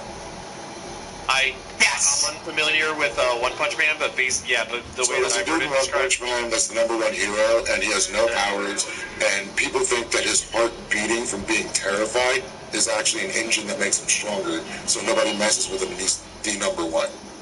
Well, number 4, but yeah, he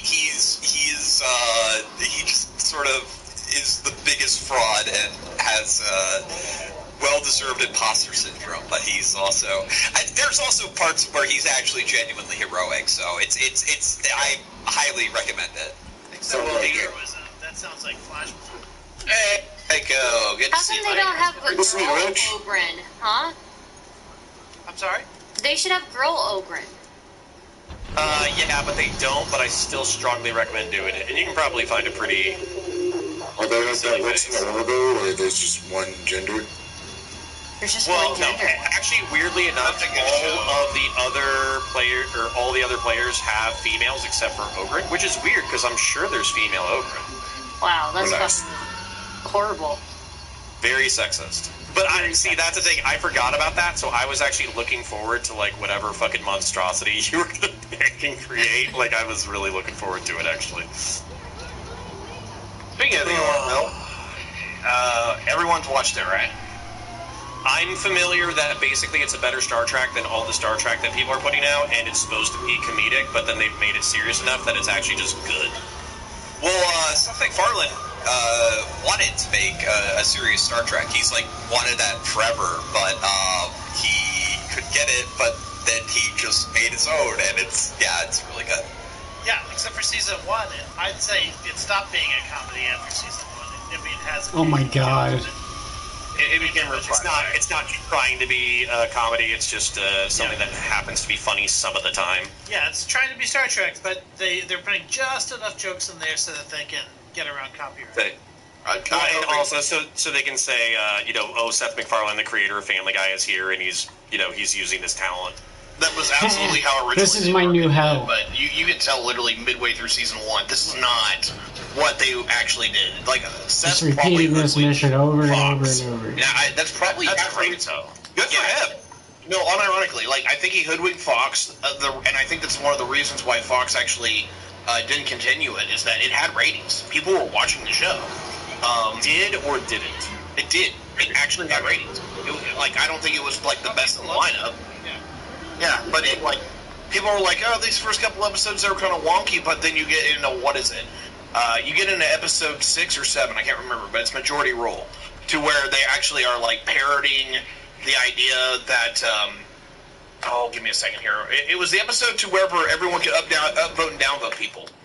And once you had that episode, people really started paying attention to the show.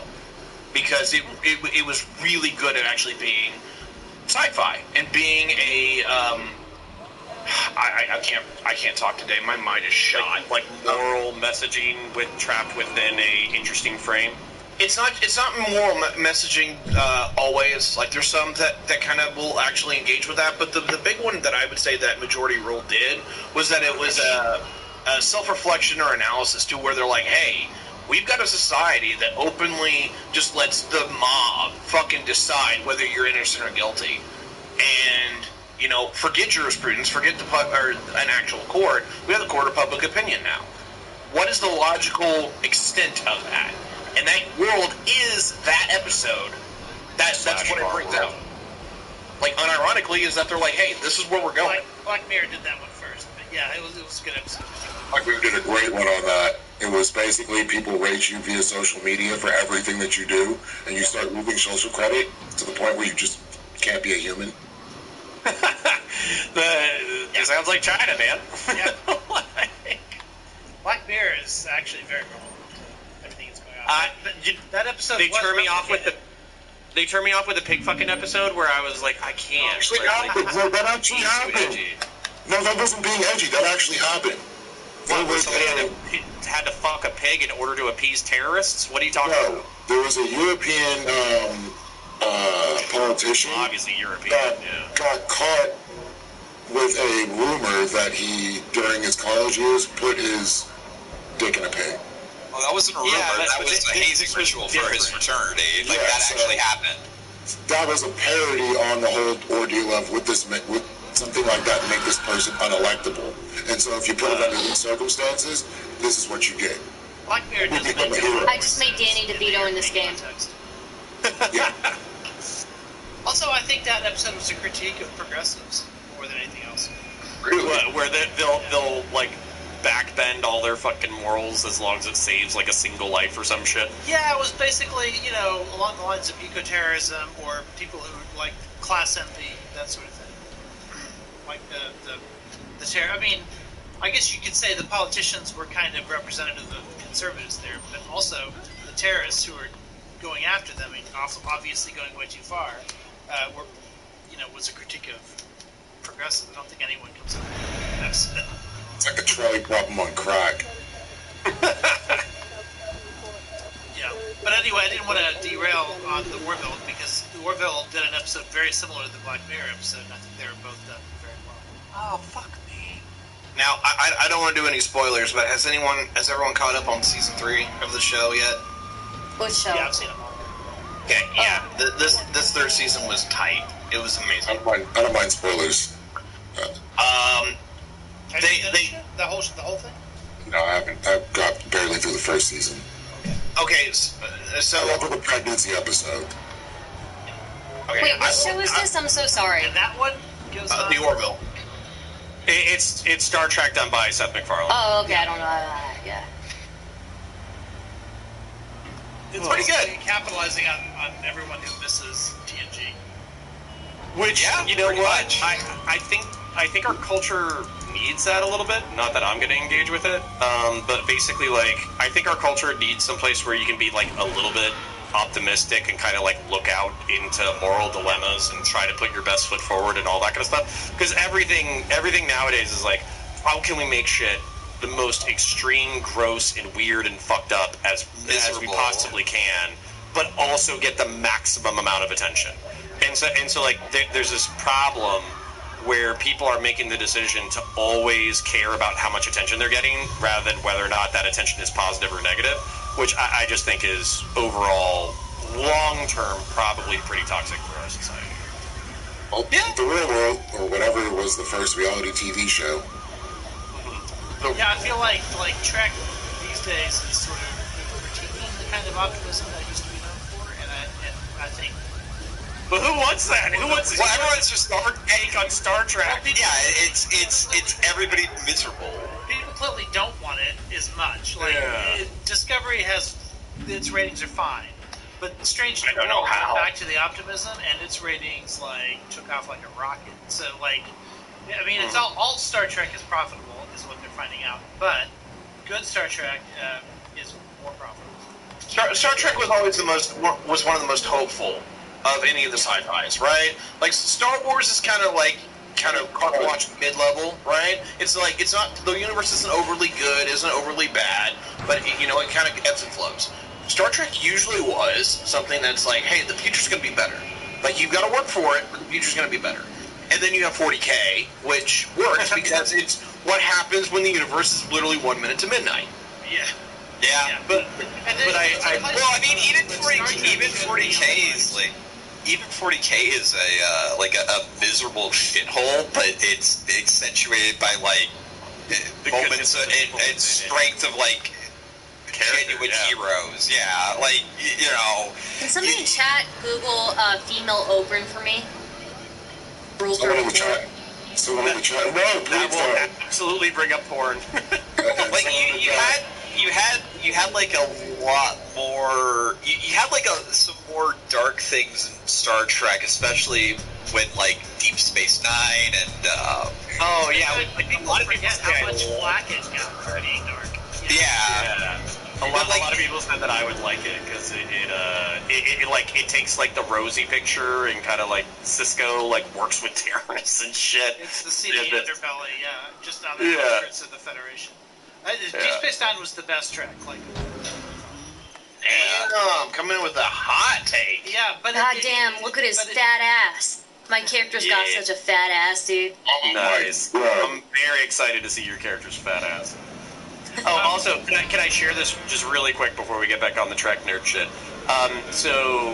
In this game star, you can press the G button, and most characters get a grenade, but your character gets a box.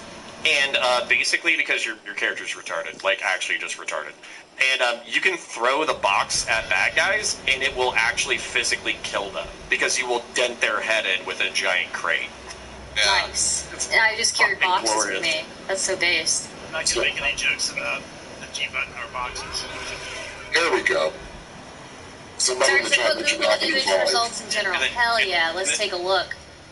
Then we're wrapping up, or we're probably 75% of the way through our mission. So how are you doing on the character creation? I'm just going through the tutorial now. Yeah, the opening prologue. Damn, they really don't have female Ogrens, huh? In the game, no. They don't have female Space Marines either. Yeah. Aren't those grown in a lab? It depends. The dudes. Are we talking about Space Marines? Yeah. Space Marines, yeah. Yeah, so Space Marines are like normal humans, but when they're in their teen years, if you get like recruited, which you do by like surviving like murderous trials where everything's trying to kill you or whatever. Australia. Basically, yeah, Australia. If you survive Australia, then these dudes will basically give you like it's called gene seed, and it's basically like additional. It's like a gland, but then what that gland will do is it'll give you extra vital organs. It'll make you 8 feet tall, and it'll fucking like make you like super strong, super fast, super smart, and it's pretty fucking sick. But what I enjoy about this, sorry, real quick tangent. What I enjoy about being an Ogryn is I have all of the powers of a Space Marine, and I'm just like naturally born as a 12-foot fucking idiot. It's amazing. Like I love being a fucking idiot with all of the powers of a Superman. Listen to the original Mario Brothers movie. Wait, You know, for doing a Mario's 40K channel, that was really dumbed down. You're killing me on that one. Why? It's like, you kind of have to, though. Yeah. Like, 40K is such an expansive, like, thing. Yeah, do you want to be here for fucking 30 minutes with me describing how gene seed fucking works? It's like, all right, it's like you get 3 things. One, you get a bunch of fucking drugs, right? That's pumped into you to amp you up. Number 2 is you get transplanted organs into you. You get like, was it 5 or is it 8? I can't remember off the top of my head. 8. You get 8 extra organs that, you know, facilitate certain things. Oh, and then you get filleted alive and put in some, you know, neural, what is it, that neural network that allows you to interface with your fucking armor. It's absolutely fantastic. It turns you into a roided out super soldier that will fuck everything up. Sounds like a Cenobite. I'm good. But that's just for, like, base Space Marines. There's also, like, Chimeras now, who are, like, even more organs, and, Oh, the Primaris? yeah. They just added 2 organs. It's not that big of a jump. Oh, I thought they added, like, 4. They might have, but to be honest, it's just like, oh, they're bigger, they're stronger, they're faster. It's like, okay, they were already big, strong, and fast. Like, you're not really doing anything. What really happened with that is the old models that they had looked like shit because they were made in like the 1990s and the 1000s, the fucking 80s and shit. So basically, they wanted to redesign the Space Marines, but then they also wanted to continue to sell the old stuff. That way, they still make as much money as possible. So they just made new lore where there's more Marines, and the lore kind of sucks, but it's been getting better. And they also have to contend with the fact that the arms race between them and homemade 3D printed models are ever closing now, and they're like, we don't want to lose our money. Yeah, but I think the way that you do that is through the IP for the tournament system, where like you just can't use third party shit, so you kind of maintain the tournament scene. And then I think the other way you do that is just by making fucking kick-ass models that people want to buy and paint. Like, yes, that's all it is. And as long as you focus on that, and you're not like cheap. Like one of the really frustrating things with Warhammer TV, which is one of the main things that I review that does really well on my channel, is they went super cheap at first.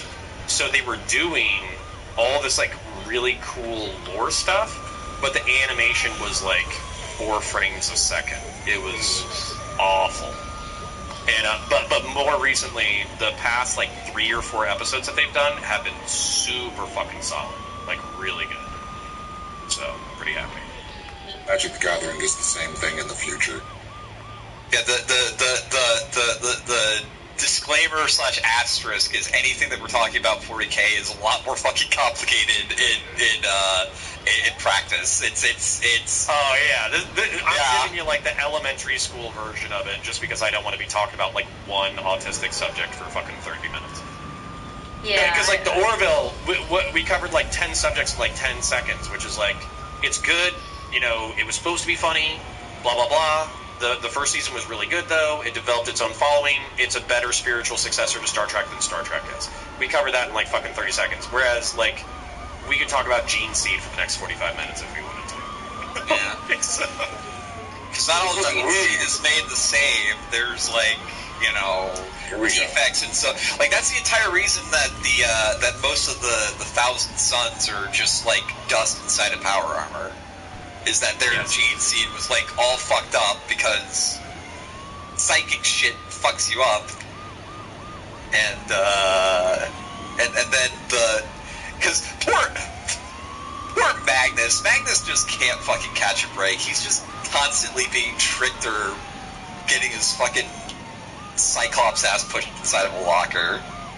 But see, that's the thing though, is like in this universe, just don't trust your own eyeballs, right? But like just pick a god that you want to worship them, and never change teams even if you lose, because basically as soon as you fucking change teams, you're fucked. Oh, like there's gods?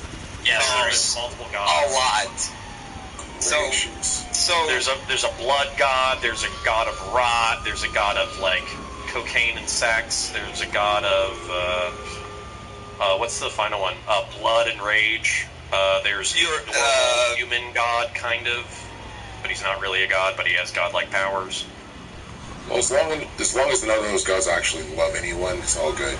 Oh, they love Nurgle, the god of rot. He fucking loves his creations. He loves all of his grandchildren. Alive. Yeah, he loves keeping them alive. He likes rotting things and giving them cancer and pustulence. That's what I'm fighting right now, as a matter of fact. Everyone that I'm fighting right now is covered in maggots and pus, and when you hit some of them, they literally explode into like a pile of maggots. And they're living their best life. They are the happiest that they've ever been. Because they literally cannot feel pain. Yep. They can, as long as they are under the positive attention of their god, they cannot feel pain and they will not die. So like, unless I kill them. So like the base setting in 40K, like all FTL travel, faster than light travel, is done through something called the warp. And originally, the warp was a very stable place. It's like the collective consciousness of all living beings. Yeah, we're all soul-bearing beings. I think I'm ready now, Connor. You ready? Yeah. All right, we're in the last part of the level, so I'll be done in like 5 minutes, and then team up, and then you can beat people in the face with me. But then war started to happen, and the warp became more chaotic until it started birthing gods called like chaos gods. So you have Does he get better clothes, by the way? Do they get better? You get better clothes as you play. Awesome. It might take a while, but you'll get better clothes. I can't wait for Danny DeVito to be able to suit it up, dude. Oh, did you make him Danny DeVito? I'm Yeah. so fucking excited. I'm excited to see this. I think I made him look like him, pretty much. Good. He does kind of look like Danny DeVito. We need squats in this game. Yeah, I'm excited. With that fat ass. Yeah, with that fat ass. Actually, his ass is not that fat, but... Yeah, considering how big they are, their ass is not that fat. Yeah. Yeah, they're built like triangles.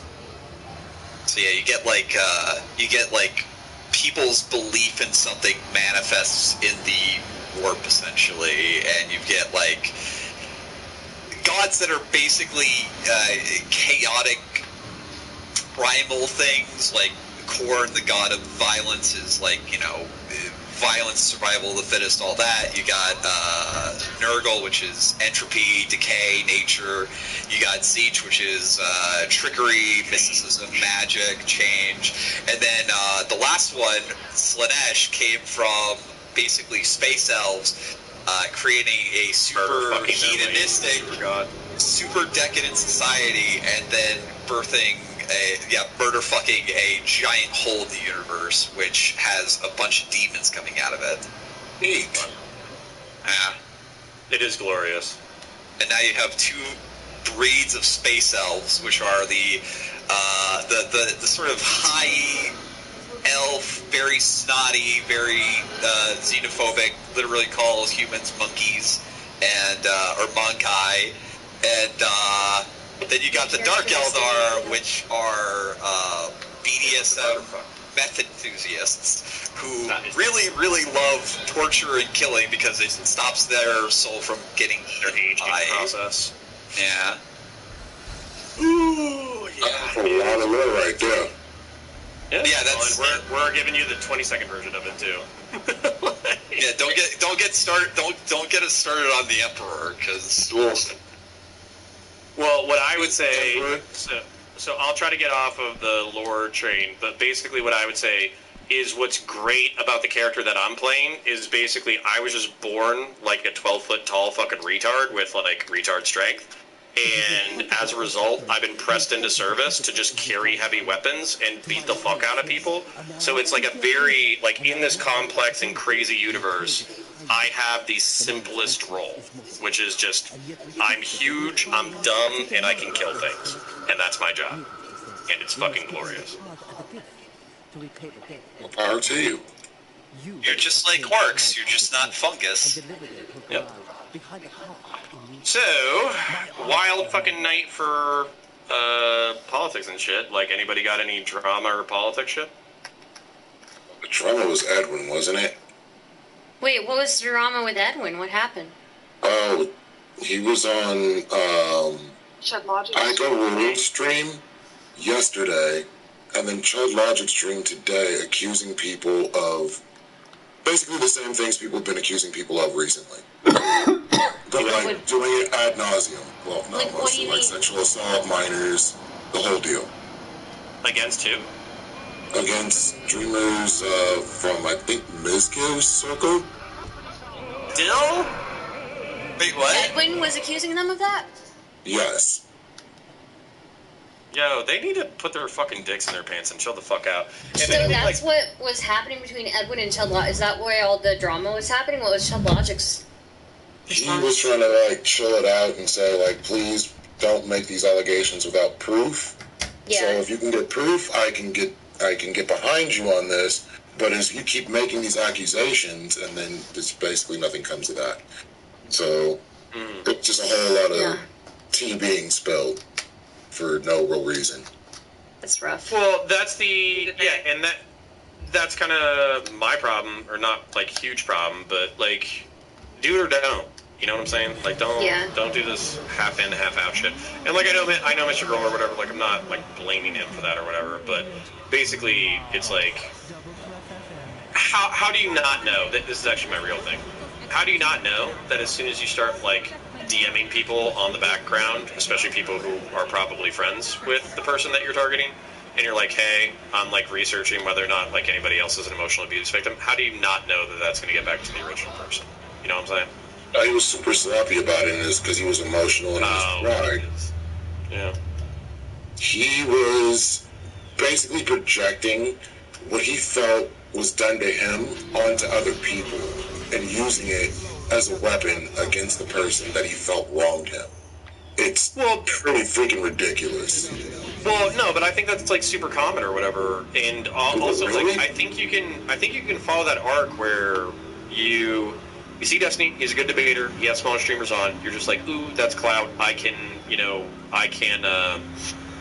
basically profit off of the clout, even if it's a negative conversation. You go have the conversation, and then you're like in orbit, where you can get in orbit and kind of profit from it and have like a healthy orbit, or you can fucking implode, where you're like a meteor shooting towards a fucking black hole, and then you fucking detonate. And so I think the pattern that he's alluding to of people shooting like a meteor towards the cloud and then detonating, I think that's really common. I just think that it's a result of dynamics, not like conscious choice on behalf of Destiny, and not necessarily something that he makes that much worse than anybody else. Well, it's more that the accusation was that he was exchanging sexual favors for the platform, and he himself which didn't happen. That he was as far as I know. He was emotionally I sent you an invite. Over by Destiny, and thought he was his friend, and he got thrown under the bus to his community. I guess I'm There's no evidence that it happens on his end, but I think there's a very good chance that a lot of people he interacts with are willing to. Accepted your. Trade or not? I mean, he might not see it as a trade, but I think maybe the other parties do sometimes. Well, yeah, you do. Destiny gets content and you get clout. It's fucking. It's a sweet trade. Great. Yeah, and it's like, I think people need to, after you've had like a couple of scenarios where like you're friends with somebody but their entire audience hates your guts, like the first couple of times it can be like a little bit irritating, but I'm lucky because I had it happen with a smaller crowd than Destiny's crowd first, so when I was introduced to it, like, yeah, it was a smaller crowd, yeah, I think people just need to accept it. The problem with Mr. Girl is he did the wrong thing, the opposite of what you're supposed to do on the internet, which is feed the trolls. He basically posted 700 comments in Destiny's subreddit, which is like, bro, you're not supposed to even engage. You're not even supposed to reply to people trash talking you, So, yeah. And other people that were involved with his circle which is also Destiny's own people. So basically, he was cannibalizing Destiny's own Reddit. Like, why is he going to back down off of that if you get banned? All he needed to do was chill out for 2-3 days and let it calm down. But his ego and his narcissism wouldn't allow it. He wanted to control it. And if you're my friend and if you say you care about me, you have to do this for me. Well, I think, you know... and then he was like, you don't have to, but it would be really cool if you did, but if you don't, then I'm aggressive. It's really easy for people... Real quick, are you done with the tutorial? What is this GPS shit right now? You're not. It's still saying prologue, so go click buttons. Oh, man, I'm sorry. Okay, I have to leave the strike team. Leave. Damn, bro. I just keep getting fucking wrecked. Good night. Meeting you. Good night. Oh, have a good one, Ginger. Yeah, I think it's easy for people who are not used to it, especially when you're the content for a bunch of, like, bottom feeders, to kind of get caught up in responding to it and feeling like you have to fight back on every single thing. But the sooner you stop engaging with it, the quicker you become old news, basically. So. Well, in those dog piles or whatever, like, I mean, it sucks to... I haven't had, like, a major dog pile where just, like, everybody's fucking quote tweeting me, DMing me, fucking hitting my shit up and all that kind of stuff. But basically, you know, I reached out to you when you were getting fucking hit pretty hard. And I think it sucks. But that's also... I think for younger people, it's probably harder to play the game. Yeah. But I think that as you get older and more experienced in the space, you have to realize how to play it. How controversial should I be in order to get attention, more viewers, more clout, versus how do I responsibly manage my persona online so people don't fucking hate me and try to fucking murder my children? Yeah. So. Yeah. We're getting these. People are fucking lunatics. Holy shit. Yeah, so you can get as much attention as you want, as quickly as you want. But then, what do you want your actual life to be like? Because if you want attention, you can just start saying crazy shit. People give you attention, and then they'll smoke you, they'll DM you, they'll threaten to kill your family, etc., etc. Or you can kind of try to find a middle ground of, I'm getting attention while growing, but I'm not being so fucking crazy that I'm getting dogpiled or banned. And the other way you flame out is all of the things